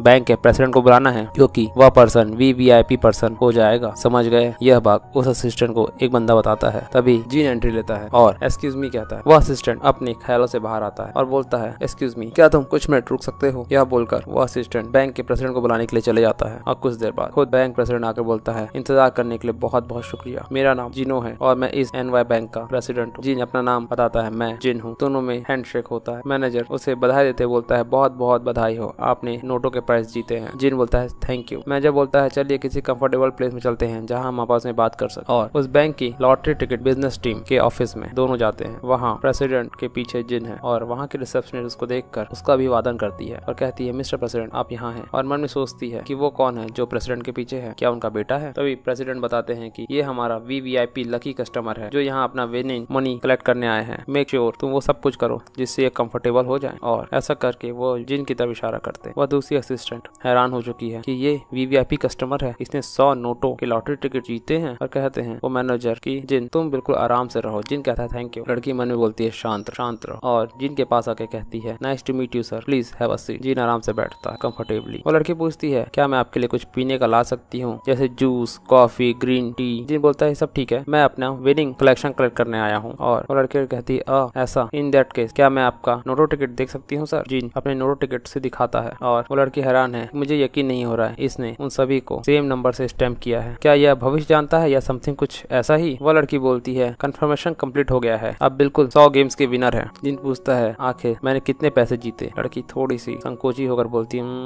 सर आपने जीते हैं अप्रोक्सीमेटली 22 करोड़ रुपए और रकम टैक्स हटा दें तो ये है 15 करोड़ रुपए। आगे बताया जाता है कि प्राइज मनी कनेक्ट करने के बाद सब कुछ नॉर्मली स्मूथली हो गया। सबसे पहले मैंने एक घर खरीदा जहां हम दोनों मूव हो गए। जिन पेपर्स पे साइन कर रहा है। इसके बाद मैंने एक स्टॉक अकाउंट खोला। इसके बाद बिटकॉइन सर्च फर्स्ट टाइम, फिर मैंने कॉइन्स में इन्वेस्ट किया और आज। जिन बोलता है वानी हमने जो घर देखा था तुम्हें कैसा लगा? वानी बोलता है ये तो बहुत बढ़िया था, मैंने कभी भी इतना बड़ा और महंगा घर अपनी जिंदगी में नहीं देखा, मैंने सिर्फ इसे पिक्चर्स में देखा था। जिन बोलता है तो हम वहाँ सीधे मूव करते, वहाँ सिक्योरिटी भी अच्छी है। वानी हैरान है, बड़े भाई तुमने लीज क्यों साइन किया? तुम्हारे पास तो इतने पैसे हैं कि तुम उसे डायरेक्ट खरीद सकते हो। बोलता है मेरे पास बिल्कुल पैसे नहीं है। वानी हैरान, कुछ कह नहीं पा रहा ये सुनकर। वो बताता है कि एक्सेप्ट 1 बिलियन मैंने सारे पैसों से बिटकॉइन बाय कर लिया है, लगभग 14 बिलियन के बिटकॉइन। वानी को ये सुनकर बड़ा ही सदमा लगता है, वो पत्थर की तरह जड़ हो जाता है। जिन बोलता है भाई मुझे पता है तुम क्या कहने वाले, बट समझो मैंने ये सब कुछ बहुत सोच के किया है। वानी अभी पत्थर का बना हुआ है, उसके हाथ से टॉवल गिर रहा है, वह दुनिया से अलग हो चुका है। जिन उसे संतुष्टि देने के लिए कहता है कि तुम टेंशन मत लो, मैंने लॉटरी में 4 नंबर और देखे हैं, हम दोबारा जीत सकते हैं। तब वानी को कुछ होश आता है और उसकी आंखों में चमक आती है कि ये वही इन फेमस लॉटरी नंबर्स का ड्रीम है। वह होश में आने लगा है और वो चिल्ला के बोलता भाई उसे हिलाते हुए, तुम्हें वो नंबर याद है ना, उसे बिल्कुल भूलना नहीं, उन सपनों के नंबर को। जिन बोलता है हाँ मैं उन्हें बिल्कुल नहीं भूलूंगा। जिन मन में सोचता है तुम्हें क्या पता मैंने ये चीज कितनी बार ट्राई की है, अब मैं चाह कर भी इसे भूल नहीं सकता। और चलो बहुत समय हो गया, लंच में चलते हैं। वानी बोलता है रेडी टू गो वेयर? और जिन बोलता है तुम भूल गए क्या, मैंने तुमसे कहा था कि आज हम दूसरी जगह जा रहे हैं। तभी एक जोरदार पंच की आवाज सुनाई दे, कुछ टूटता हुआ दिखाई दे, ये दीवार से ब्लॉक है और ये है जिन का बुली जो एक पंच से दीवार को तोड़ रहा है। वह मन में सोचता है मुझे लगा था यह बहुत अच्छा आइडिया है कि सब कुछ अपने स्ट्रेंथ स्टेटस में डालना। उसके चेहरे पे एक कुटिल मुस्कुराहट है, वो अपनी पंचेस को देख रहा कि आखिर वह कितना शक्तिशाली हो चुका है और कहता है एक पंच और दीवार पर मारते हुए, मैं सोच नहीं सकता, मैंने एक मस्कुलर स्ट्रेंथ रूइन भी ड्रॉ किया जिससे मेरे स्ट्रेंथ भी बूस्ट होकर डबल हो गई और बिशुम बिशुम वह दीवार मार के दीवार को तोड़ते जा रहा है। दीवार के परखचे उड़ते जा रहे हैं। शायद वो अपनी शक्ति का टेस्ट कर रहा है। चेहरे में एक कुटिल सी मुस्कुराहट साइकोपाथ की था और वो कहता है इवन माइक टायसन भी मेरे न्यूक्लियर फिश से जलने लगेगा। मन में सोचता है बहुत हो गई टेस्टिंग, अब आतंक होगा। वो अपनी मुट्ठी को भींचता है, नसें फड़क रही। आगे दिखाया जाता किसी बिल्डिंग की छत, कोई चिल्ला रहा है ड्यूमिन जिन, जोर जोर से दरवाजा खटखटाने की आवाज। ये जिन का पुराना घर है और ये वही बंदा है। वह कहता है मुझे डाउट है कि वह कमीना आखिर उस गेम्स में हार गया। अपनी मुट्ठी को भींचते हुए वह बोलता है बट वह मेरे फोन कॉल्स इग्नोर कर रहा है और कहीं जाके छुप गया है। उसकी आंखों में एक खास तरह का साइकोपैथिक चमक है और वो बोलता है वह कमीना इंसान। इधर जिन यह सोचकर वह जिन की उस ग्लेयर को याद करता है और बोलता है मन में सोचकर कि उसे क्या लगता है वह ऐसे ही गायब हो जाएगा। गुस्सा उसकी सांसों में दिखाई दे रहा है और मन में बोलता है तुम मेरे हाथों ही मरोगे। आगे वह बंदा जोर जोर से ह्यूमन जिन के दरवाजे को पटक रहा है अपने हाथों से, पाट पाट पाट पाट। बट बंद दरवाजा खुलेगा थोड़ा ही। वह मन में बोलता है भले ही हम दोनों प्लेयर्स हैं बट एक लूजर इज अ लूजर, मुझे उसके मैनर्स को फिक्स करना होगा। अचानक वह रुकता है। वह मन में सोच रहा है ये तो ऑब्वियस है कि वो अपने घर में छुपा हुआ है बट वो बाहर क्यों नहीं आ रहा। जैसे वह बंदा घर में नहीं है। वह कान लगा के सुनता है और बोलता है वेल मैंने तुम्हें पकड़ लिया। अगर मैंने सांस लेने की भी आवाज सुनी तभी वह सोचता है मैं दरवाजा तोड़ दूंगा। तभी कोई बोलता है एक्सक्यूज मी स्टूडेंट। एक बुजुर्ग बंदा बोलता है तुम मेरे दरवाजे के सामने क्या कर रहे हो। एक बुजुर्ग अंकल खड़े हैं। वह बंदा बोलता है तुमसे क्या मतलब, क्या तुम इस घर के ओनर हो। वह बाल्टी बोलता है हाँ मैं हूँ ओनर इस घर का। वह बंदा हैरान है क्या बात कर रहे हो, क्या तुम मिलने आए हो अपने दोस्त से। वह बंदा बोलता है दोस्त, हाँ मेरा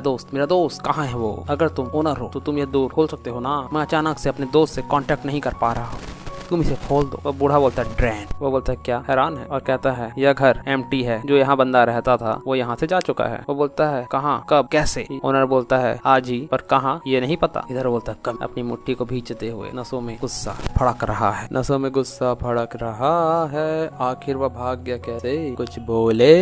आगे दिखाया जाता है एक ऊंची बिल्डिंग के नीचे खड़ा है वॉनी। कहता है वाओ आओ ये कितनी है ऊंची बिल्डिंग। अपने आंखों के ऊपर रखा है उसने हाथ, आंखें हैं बड़ी बड़ी जैसे बटन हो गए हो 4। आगे स्टाइलिश लुक के साथ वह देखता है कि इसके हैं दरवाजे रिवॉल्विंग डोर वाले। जिनने भी अच्छे कपड़े खरीद लिए, जैकेट पहना हुआ है उसने। वॉली हैरान होता जा रहा है। जिन आगे बढ़ रहा है। वॉनी देखता है ओ यहाँ एंट्री करने के लिए एक्सेस कार्ड की जरूरत पड़ती है। जिन अपना एक्सेस कार्ड वहाँ के रिसेप्शनिस्ट को देता है। एक बंदा सिक्योरिटी गार्ड बोलता है कि तुम्हारा आइडेंटिटी कंफर्म हो गया है, अब तुम जा सकते हो। वॉनी ऐसी सिक्योरिटी देख के आंखों में चमक लिए सोचता है वाओ यहाँ सिक्योरिटी भी है, और बोलता है बड़े भाई ये जगह तो बहुत ही ऑसम है। उसके चेहरे में एक बच्चे की तरह स्माइल है, आखिर वो बच्चा ही तो है। जिन उसकी खुशी देखकर हल्की सी स्माइल देता है और कहता है चलो। वॉनी भी कहता है हाँ। घर का लुक दिखाया जाता है बहुत ही लग्जरियस। वॉनी के मुंह से सिर्फ वाओ वाओ निकल रहा है क्योंकि ये जगह इतनी बड़ी है जो लगभग 3500 स्क्वायर फीट है। सुनकर वॉनी हैरान हो जाता है, क्या ये जगह कुछ ज्यादा बड़ी नहीं है हम दोनों के लिए। घर की चमचमाहट से वॉनी की आंखें चकाचौंध है। जिन बोलता है हमारे पास काफी पैसे हैं तो हम ऐसी जगह पे रह सकते हैं। वॉनी बोलता है इस जगह के लिए तुमने कितने पैसे दिए हैं। जिन बोलता है मैंने 5 बिलियन डिपॉजिट किया है और यहाँ का मंथली रेंट है 22 मिलियन। वॉनी हकलाने लगता है 20 लाख रुपए मंथली रेंट, इतना ज्यादा। उसकी आत्मा उसके शरीर से शायद बाहर जाने ही वाली है। वह मन में बोलता है अभी रिसेंटली 5,000 रुपए का कन्वीनियंस स्टोर का लंच से मेरे हार्ट बाहर आने को हो गए थे और यहाँ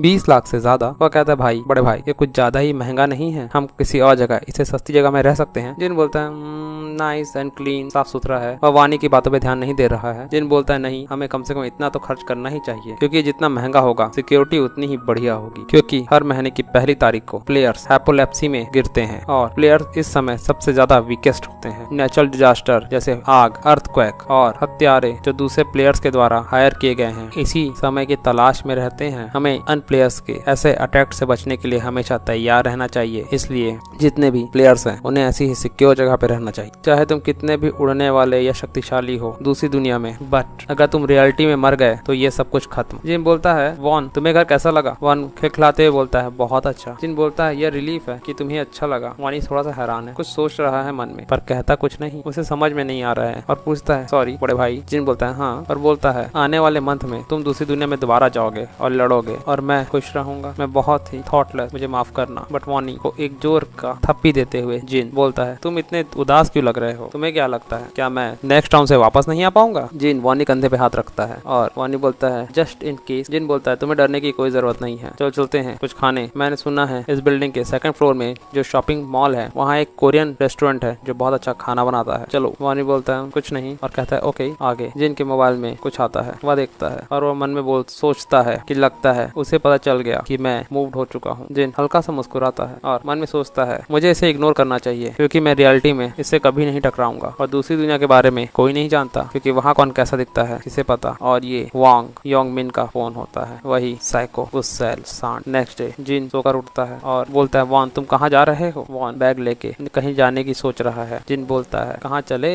वानी बोलता है, मैंने राइस केक ऑर्डर किया है तो मैं उसे लेने के लिए जा रहा हूँ। जिन कंफ्यूज, राइस केक? इसने पहले तो कभी ऐसा नहीं किया था।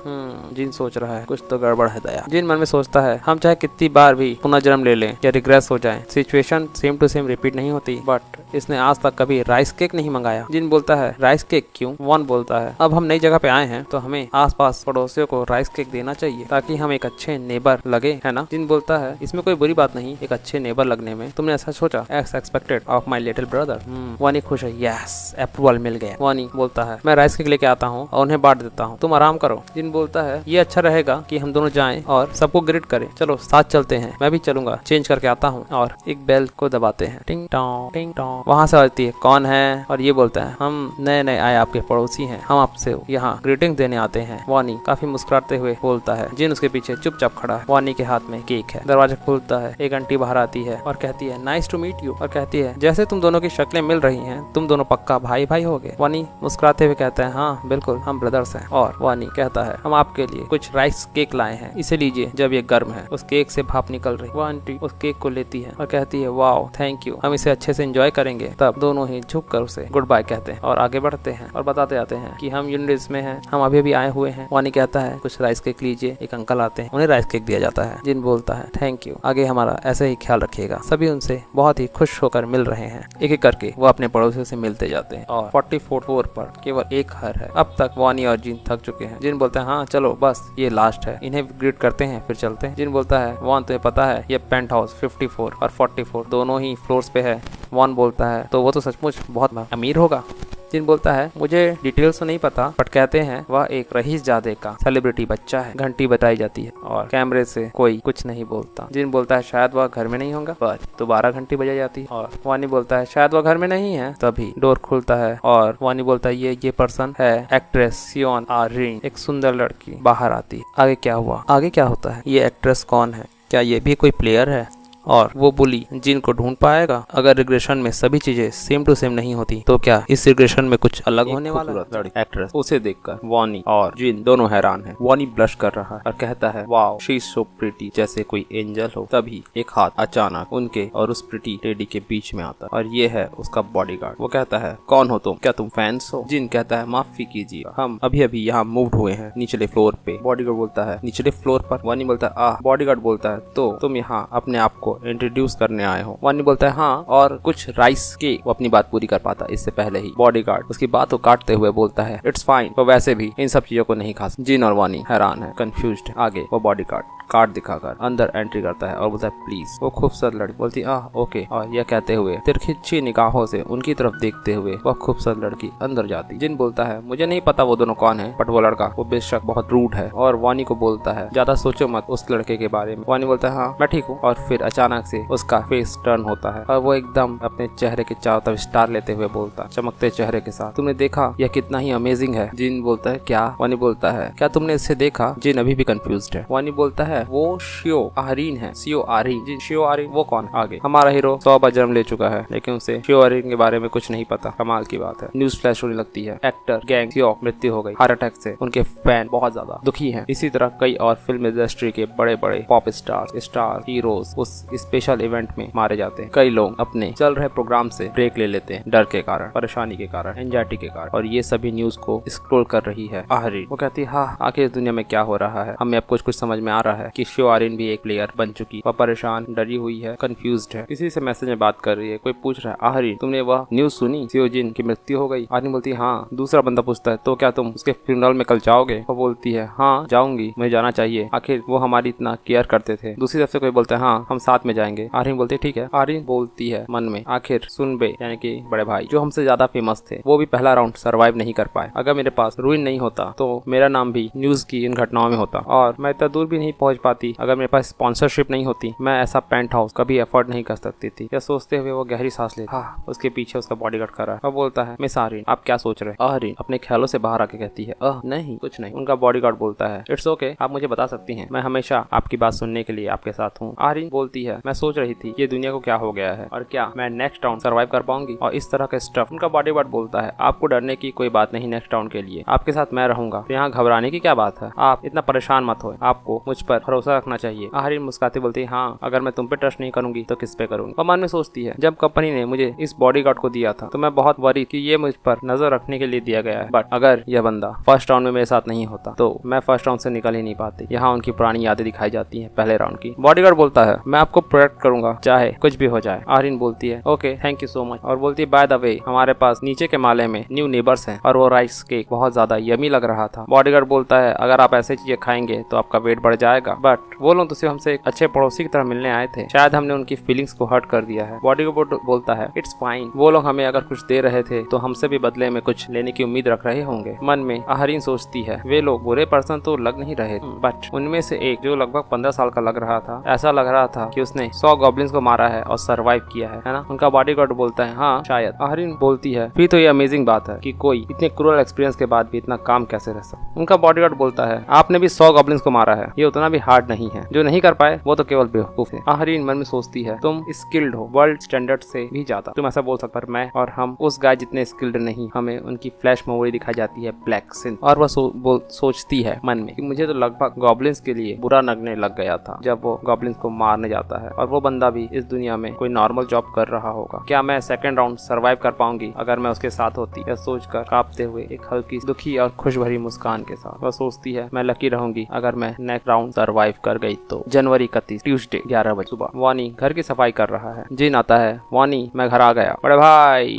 स्वागत है तुम्हारा, क्या तुम पैसे लेकर आए? जिन बोलता है हाँ पर इस बार उतना ज्यादा नहीं था, ये लगभग होगा 50, ये होगा लगभग 15 करोड़ रुपए, पर लास्ट टाइम ये था 17 करोड़ रुपए। Oh man. वानी बोलता है तुमको नहीं लगता कि जब तुम चौथी बार जीते तो बैंक को लगा कुछ सस्पिशियस था? जिन बोलता है वेल, और वो याद करके बताता है जब बैंक मैनेजर उसे दोबारा देखता है तुम यहाँ दोबारा, तुम्हारा सीक्रेट क्या है, तुम हर बार जीत क्यों रहे हो? जिन बोलता है मैंने आपको लास्ट टाइम बताया था कि नंबर्स मेरे सपने में आते हैं। मैनेजर संकोचते हुए बोलता है काश मुझे भी ऐसे सपने आते तो कितना मजा आता। वानी भी उसकी बात को सुनकर सबकाया हुआ है और बोलता है तो इस बार भाई तुम उन सब पैसे को बिटकॉइंस में डालने वाले हो? जिन बोलता है हाँ मेरे पैसे बढ़कर 1050 करोड़ हो चुके हैं। वानी बोलता है भाई तुम्हें उन्हें बेचना नहीं चाहिए अगर उनकी वैल्यू गिरने लगी तो? जिन बोलता है अभी नहीं वानी, मैं इसका ख्याल रख लूंगा, तुम्हें डरने की कोई जरूरत नहीं है। एक स्माइल के साथ चलो खाने चले और दोनों भाई बढ़िया सा खाना खाते हैं। रात को शॉपिंग करते हुए वापस आते हैं रात के 11:55। वानी अपने भाई का हाथ पकड़कर उसके बगल में बैठा है। जिन बिस्तर पर लेटा हुआ है क्योंकि वक्त है उस गेम में वापस जाने का और मैक्स लेवल प्लेयर बनने का। वानी बोलता है भाई तुम जिंदा वापस आओगे। जिन डोंट वरी, तुमने देखा ना मैंने बैंक टैग्यू को भी ओवर पावर कर दिया था, बिल्कुल वापस आऊंगा मैं। वानी या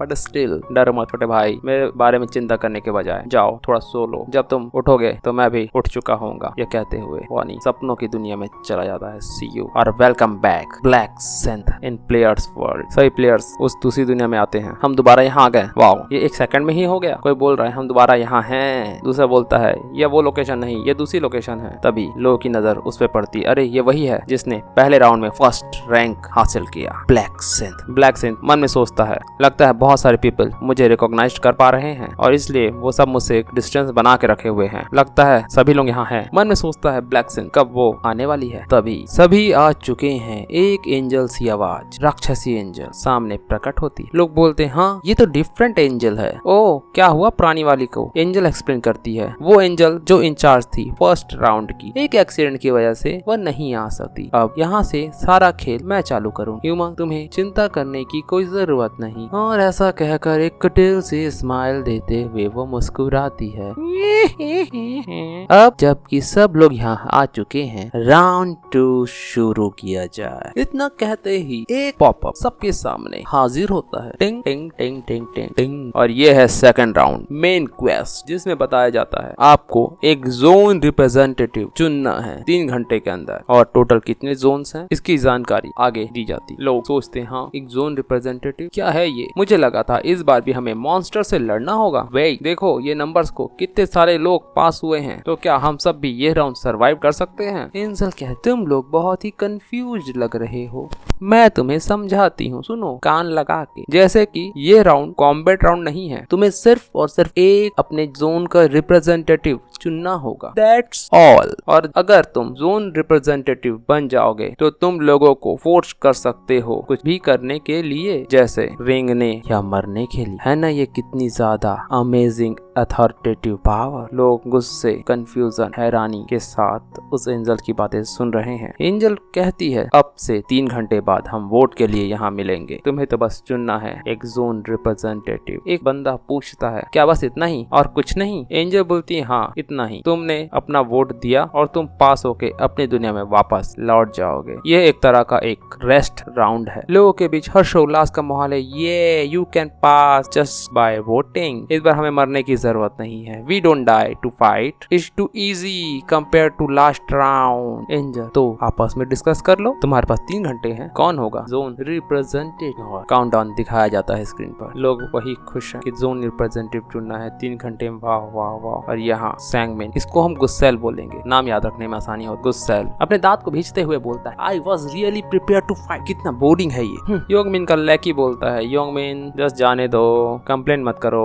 योंगमिन बोलता है मैंने अपनी सारी शक्ति स्ट्रेंथ पे डाल दी है और मैं उसे उपयोग भी नहीं कर पा रहा हूँ, ये बहुत ज्यादा फ्रस्ट्रेटिंग है। It's so frustrating. कोई मन में सोचता है इसके स्ट्रेंथ स्टेटस, आई गेस उसे रूइन और स्ट्रेंथ मिला है। देन योंगमिन रूइन और ये सिचुएशन सब कुछ वैसे ही हो रहा है जैसे पहले होता। वे सभी बात करेंगे कि किसको वोट देना है अगले 3 घंटे, बट वो इम्पोर्टेंट नहीं है अभी, क्योंकि अगर यहाँ पे एक मेन कोर्ट है, क्वेस्ट है, तो यहाँ सब क्वेस्ट भी होगा। और second round sub quest slash hidden quest is class selection to obtain a class. और ये करने के लिए मुझे रीच करना होगा लेवल 10। जितनी जल्दी हो सके उतनी जल्दी। एक गॉब्लिन छुपा हुआ है झाड़ियों में। जिन कम इधर आओ। और एक चीख के साथ गॉब्लिन आगे बढ़ता है, बट जिन उसे एक स्लैश में तबाह कर देता है और वो एक हॉब गॉब्लिन को डिफीट कर चुका है। करंट किल काउंट है 1, मारने हैं 100। ट्रिपल एक्सपीरियंस बफ मिला है, एक्सपीरियंस 9%, गोल्ड 15 और सभी स्टेज 1% बढ़ गए हैं क्योंकि रून ऑफ स्लॉटर का ये इफेक्ट है। जिन मन में सोचता है ये अच्छी बात है कि मैं गहरे घने जंगल के अंदर आ गया हूँ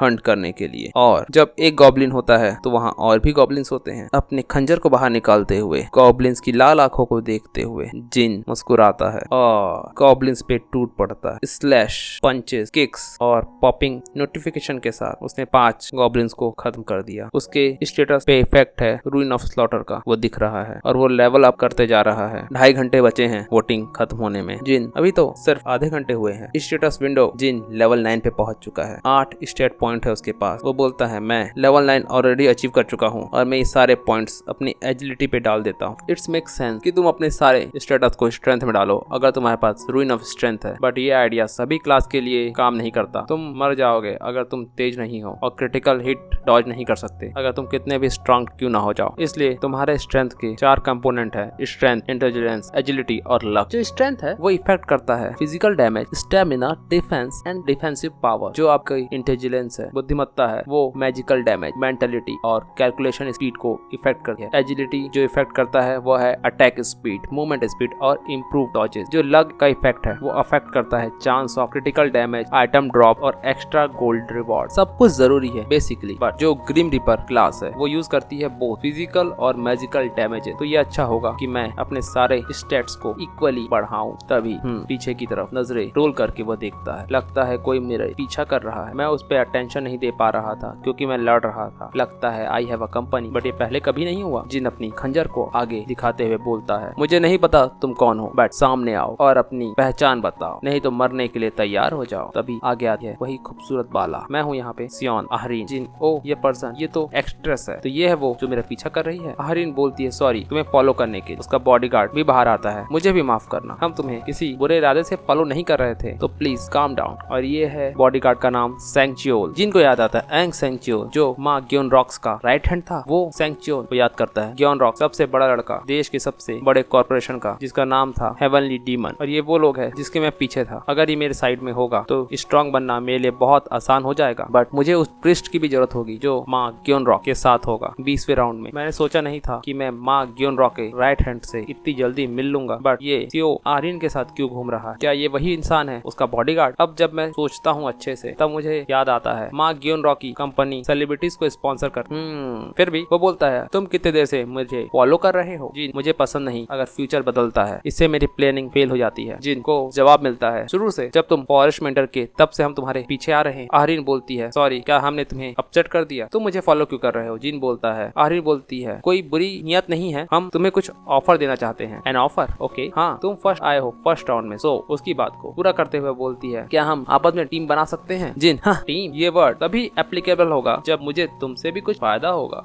मुझे तुम जैसे लोगों की जरूरत नहीं। जिन बोलता है, मैं खुद ही काफी, तो अपना टाइम वेस्ट करना बंद करो और जाओ यहाँ, दफा हो जाओ, मेरी कोई इच्छा नहीं है तुम्हारे साथ टीम बनाने करके। जिन मुड़ता है और आगे बढ़ता है। बॉडीगार्ड, हाँ क्या घटिया, हाउ एरोगेंट। आहरीन कांपते हुए नीचे गिर जाती है। हाँ बॉडीगार्ड बोलता है, आहरीन मिस आहरीन। आहरीन बोलती है, फर्स्ट वही पहले राउंड में उसका ऑरा कितना इमिटेटिंग है। बॉडीगार्ड बोलता है, इमिटेटिंग मुझे तो नहीं लगा, बट अगर तुम्हारे चेहरे पे कोई चाकू रखेगा तो उसे डर नहीं लगेगा। आहरीन बोलती है, मैं चाहती थी मैं उसके साथ सेम टीम में रहूं, बट वो वर्क नहीं किया। उसका बॉडीगार्ड बोलता है, मैंने क्या कहा था आपसे, जो लोगों का स्ट्रॉन्ग ईगो होता है वो टीम वर्क पे काम नहीं करते। तभी हाँ ये तो बड़ी शर्म की बात। ये शर्म की बात नहीं है, उस गाय को फॉलो करके हम अपना टाइम वेस्ट कर रहे हैं। आहरीन बोलती है, नहीं मुझे नहीं लगा था कि फॉरेस्ट में मॉन्स्टर होंगे, क्या हमें भी बचे हुए समय में मॉन्स्टर को हंट करना चाहिए? बॉडीगार्ड बोलता है, बुरा आइडिया नहीं है, चलो करते। और एक गॉब्लिन इधर उधर देख रहा है, एक स्लैश और गॉब्लिन तबाह। जिन सोच रहा है, मैं वैसे ही बहुत बिजी हूँ, मैं टीम में नहीं काम कर सकता, अभी जो सबसे ज्यादा जरूरी है वो है लेवल अप करना। और उसने अब तक 60 गॉब्लिन्स मार दिए और गॉब्लिन्स आते हैं, पर ये गॉब्लिन्स नहीं, ओ ग्नूल्स हैं, इतने सारे एक साथ, मेरा तो लकी दिन है। ये कहकर उन ग्लून्स पे वो अटैक करता है, ग्लून्स उस पे अटैक करते हैं और स्लैश स्लैश स्लैश ग्नूल मर चुके हैं। 65 लेवल अप। अब हमारा हीरो पहुंच चुका है लेवल 10 पर। वक्त है क्लास सेलेक्ट और नोटिफिकेशन पॉपअप होता है, क्लास सेलेक्ट, क्लास सिलेक्शन। तुम लेवल 10 पे पहुंच चुके हो, एडवांसमेंट के लिए सारी कंडीशन मिल चुकी है, अब तुम यूज कर सकते हो शॉप का। यहाँ एक हिडन सब क्वेस्ट है और एक नोटिफिकेशन पॉपअप होता है, फाइनली एडवांसमेंट, राउंड 2 सब quest advance before voting time. इससे तुमको मिलेगा एडवांस आइटम अप 10 क्लास के लिए और जीतोगे successfully daily item 50% sale ticket. जिन मन में सोच रहा है, जिन लोगों ने सब क्वेस्ट पहली बार देखा था वो यूजुअली कंफ्यूज्ड हो गए थे। Acquired advancement item, just raising my level design enough, ये क्या है? Oh it is not going to tell us what class we are, यहाँ कौन कौन से क्लासेस, क्या ये हमें इसके बारे में नहीं बताएंगे? सबको पता है कि एक क्लास में चुने जाना बहुत अच्छा है, बट किसी को नहीं पता कि how to obtain advancement item. और आपका एडवांसमेंट आइटम स्पेशल कंडीशन मिलने पर आपको प्राप्त होता है। जैसे वॉरियर को उनकी स्ट्रेंथ बढ़ानी है जब वो लेवल 10 पे हो, उसके लिए उन्हें किल करना होगा 30 monster within the same time hour, तभी उनको उनका एडवांसमेंट आइटम मिलेगा। वैसे ही बजरकर को जरूरत होगा उस समय में हंट करना जब उनका खून बह रहा। असैसिन को मॉन्स्टर को मल्टीपल टाइम स्टैप करना होगा, वो पीठ में सूरा घोप कर। किसी को भी अपना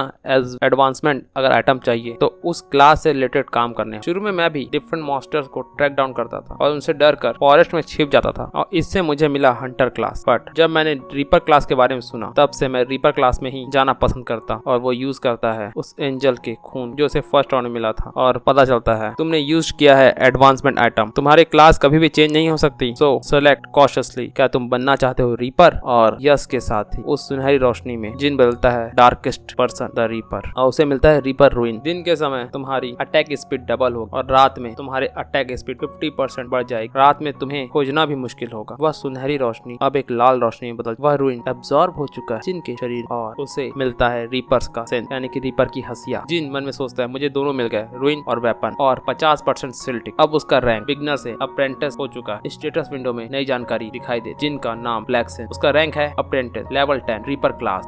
और एजिलिटी 31। 6 पॉइंट उसके स्टेटस में भी पड़े हुए। जिन बताता है कि प्लेयर्स को 6 रैंक में डिवाइड किया गया है। सबसे नीचे आता है बिगनर, फिर अप्रेंटिस, उसके ऊपर रेगुलर, उसके ऊपर लेवल 40 पे एक्सपर्ट, लेवल 60 पे मास्टर और लेवल 99 पे ग्रैंड मास्टर। गेम की तरह आपका रैंक बढ़ेगा, आपके पर्क्स बढ़े और आपको आपकी क्लास रिलेटेड स्किल भी अनलॉक होती जाएगी। और जिनको यहाँ मिलता है इंसिग्निया ऑफ डेथ की स्किल। इंसिग्निया ऑफ डेथ में बताया जाता है, इंसिग्निया ऑफ डेथ की स्किल में ये है कि जो टारगेट है और कास्टर वही इस साइन को देख सकता है। टारगेट की हेल्थ को कुछ नहीं होगा, लेकिन जब भी अटैकर या कास्टर अटैक करेगा तो टारगेट की हेल्थ 100% डैमेज लेगी। बट एक इंसिग्निया एक बार में एक समय पर एक टारगेट पर ही लगाई जा सकती है। और रीपर सिंथ के बारे में बताया जाता है, जो हम आगे जान। जिन मन में सोचता है अगर तुम एडवांस नहीं लेते तो हमेशा बिगनर्स लेवल पे ही लटके रहोगे, तो अच्छा है एडवांस जितनी जल्दी हो सके उतनी जल्दी। पॉपअप होता है, तुम पहले प्लेयर हो जो एडवांसमेंट लिए हो, तुम्हें एक रैंडम गोल्ड पाउच मिला है एज फर्स्ट एडवांसमेंट रिवॉर्ड। और फर्स्ट प्लेयर एडवांसमेंट को मिलती है एक skill, you learn the neutral skill tracking, से ट्रैकिंग की स्किल मिलती है। इससे वो ट्रैक कर सकता है डिजायर पर्सन की लोकेशन, जिसके प्राइस है 20,000 गोल्ड। जिन मन में सोचकर खुश हो रहा है आखिर मुझे 20,000 गोल्ड के जितनी एक स्किल मिल गई है ट्रैकिंग, चलो इसे टेस्ट किया जाए। ट्रैक वो मन में सोचता है और हुआंग मिन को ट्रैक करता है। नोटिफिकेशन आता है निक नेम और फेस मैच हुआ, tracking target location confirm, player Huang Min location 190 meter, target से वो 190 मीटर दूर है और एक एरो दिखाई देता है कि इस एरो पे जाओ और वो 190 मीटर पे तुम्हें मिल जाएगा। जिन मन में सोचता है ओ तो वो गुस्सैल भी इस जंगल में आ चुका है। वो मन में सोचता है पिछले अटेम्प्ट्स में वो 2 किलोमीटर दूर था, चलो देखते हैं वो कर क्या रहा है। आगे वो बॉडीगार्ड और आहरीन भाग रहे, घायल है। आहरीन हाफ रही है, गिर जाती है, मैं और नहीं दौड़ सकती, मेरे पैर। बॉडीगार्ड बोलता है मिस आहरीन हमें भागना होगा, नहीं तो वो हमें पकड़ लेंगे, अब वो खड़ा होना होगा। अगर आपको तकलीफ हो रही है तो भी आहरीन मुझे माफ करना, जहाँ मुझे तीर से चोट लगी है वो एक जलन सी महसूस हो रही है, आग लगी है ऐसे। उसका बॉडीगार्ड बोलता है ये एक थ्योरी है, बट अगर हम इस वर्ल्ड में हर्ट होते हैं तो हमारी रियल बॉडी भी हर्ट होगी उस वर्ल्ड में, तो हमें यहाँ किसी तरह भी सर्वाइव करना होगा घर पहुँचने से पहले। आहरीन बोलती है समझ गई, मैं कोशिश करती हूँ। तभी पीछे से कोई बोलता है कहाँ तुम जा रहे? दोनों की आंखें बहुत चौड़ी और घबराई, और यहाँ होता है वही गुस्सैल योंग मिन। लगता है तुम्हें ज्यादा दर्द नहीं हो रहा? बॉडीगार्ड मन में सोचता है डैम इट, इस कमीनी लड़की की वजह से मैं पकड़ा गया। यहाँ हमें उस बॉडीगार्ड का डुअल फेस दिखाई देता है, कहाँ वो बाहर से अच्छा बोलता है और यहाँ कमीनी लड़की। क्या मेरे पास कोई और चॉइस है लड़ने के अलावा? और वो अपने खंजर को बुलाता है। योंग मिन ओहो तो ये बूढ़ा इंसान लड़ना चाहता है, वो भी हमसे? अपनी उन आंखों से देखो, हम कितने लोग हैं, तुम्हें दिखाई नहीं देता? वह चीखता है तुम ऐसा क्यों कर रहे हो कमीनो, हमने तुम्हारा क्या बिगाड़ा है? तुमने कुछ नहीं किया है तो तुम हम पे अटैक क्यों कर रहे हो? वो बोलता है बस हमें कुछ करना था इसलिए हम अटैक कर रहे हैं। बॉडीगार्ड हैरान है व्हाट? तभी वो बोलता है ये लड़की जो तुम्हारे बगल में, हमें तुम्हारी कोई जरूरत नहीं, हमें ये लड़की चाहिए, हमें चाहिए सियो आरिन। तभी टकलू बोलता है क्या ये सियो आरिन ही है? दूसरा बंदा बोलता है क्या तुम उसके निकनेम से नहीं बोल सकते, ये सियो आरिन ही है। दूसरा बोलता है कहीं कोई दूसरी लड़की तो नहीं जो आरिन के फैन हो और उसके साथ व्यवहार कर रही है। सियोंग मिन बोलता है अगर तुम आरिन को छोड़ देते हो बूढ़े आदमी तो हम तुम्हें जाने देंगे। बॉडीगार्ड मन में सोचता है तुम्हें पहले ही बता देना था कि तुम्हारा टारगेट आहरीन है शुरू से ही, अगर तुम ये मुझे बता देते तो मैं उसे पहले ही छोड़ देता बिना एक सेकंड गंवाए भी। मैं किसी लड़की के कारण मरना नहीं चाहता, ये सब वो मन में सोच रहा। तिरछी नजरों से आहरीन को देखता है, बट यहाँ एक प्रॉब्लम, अगर मैं आहरीन को प्रोटेक्ट नहीं कर पाऊंगा तो मैं डॉक्टर माँ ग्योंगलो को डिसअपॉइंट कर दूं, इसलिए मुझे लड़ना होगा। ओ यंग ओल्ड मैन तुम लड़ना चाहते हो? अच्छा। बॉडीगार्ड बोलता है तुम्हें पता है ना तुम जो कर रहे हो वो क्रिमिनल है। क्रिमिनल? कैसा क्रिमिनल? यहाँ कोई लॉ नहीं, कौन रिपोर्ट करेगा असली दुनिया में? यहाँ क्या हुआ, क्या तुम इसे प्रूव कर सकते हो? क्रिमिनल ये जो चेहरा मेरा है ये शायद मेरा चेहरा। बॉडीगार्ड खींच चुका, ये मुझे गुस्सा दिला रहा है पर इसकी बात भी सही है, मुझे नहीं लगता ये शब्दों से मानेंगे, कोई रास्ता नहीं, इन्हें लात मारनी हो। तभी दोनों ही चौंकते हैं और सामने आता है हमारा हीरो ब्लैक सिन, पेड़ से टिका हुआ स्टाइलिश लुक में खड़े हुए, पैर से पैर टिकाकर। सभी चीखते हैं ब्लैक सिन क्या, ये इंसान यहाँ कब आया? वो बोलता है तुम लोग यहाँ क्या कर रहे? योंग मिन बोलता है ब्रो तुम चलते बनो, यहाँ क्या हुआ उसे नजरअंदाज करो। जिन बोलता है मैं तुमसे नहीं पूछ रहा, क्या चल रहा है यहाँ, क्या सिचुएशन? बॉडीगार्ड चीखते हुए बोलता है ये लोग मिस आहरीन को तकलीफ पहुंचाना चाहते हैं और हमें मारने की कोशिश कर रहे हैं, मैं तुम्हारे ऋण में रहूंगा अगर तुम मेरी मदद करोगे ब्लैक सिन। मिस्टर योंग मिन तो ये जो कह रहा है वो सही है? योंग मिन बोलता है हु केयर्स, अगर ये सच है झूठ, जस्ट अपना रास्ता नापो, ये तुम्हारा कोई बिजनेस नहीं। और तभी लाल लपटों के साथ ब्लैक सिन बोलता है व्हाट डू यू मीन, ये वो लोग हैं जिन्हें मैं जानता। और तभी सबकी आंखें चौड़ी होती हैं और सामने हाजिर होता है रीपर का सिन फरसा ब्लैक सिन, और मैं किसी घायल को ऐसे नहीं छोड़ सकता कहते हुए स्टाइलिश लुक के साथ हम नेक्स्ट एपिसोड में आगे बढ़ते। तो क्या योंग मिन लड़ेगा जिन से और क्या जीतेगा? आखिर जोन रिप्रेजेंटेटिव कौन बनता है? क्या जिन उस बॉडीगार्ड को जानने के लिए बने रहे के नेक्स्ट पार्ट में लाइक और सब्सक्राइब हीरो शॉर्ट्स।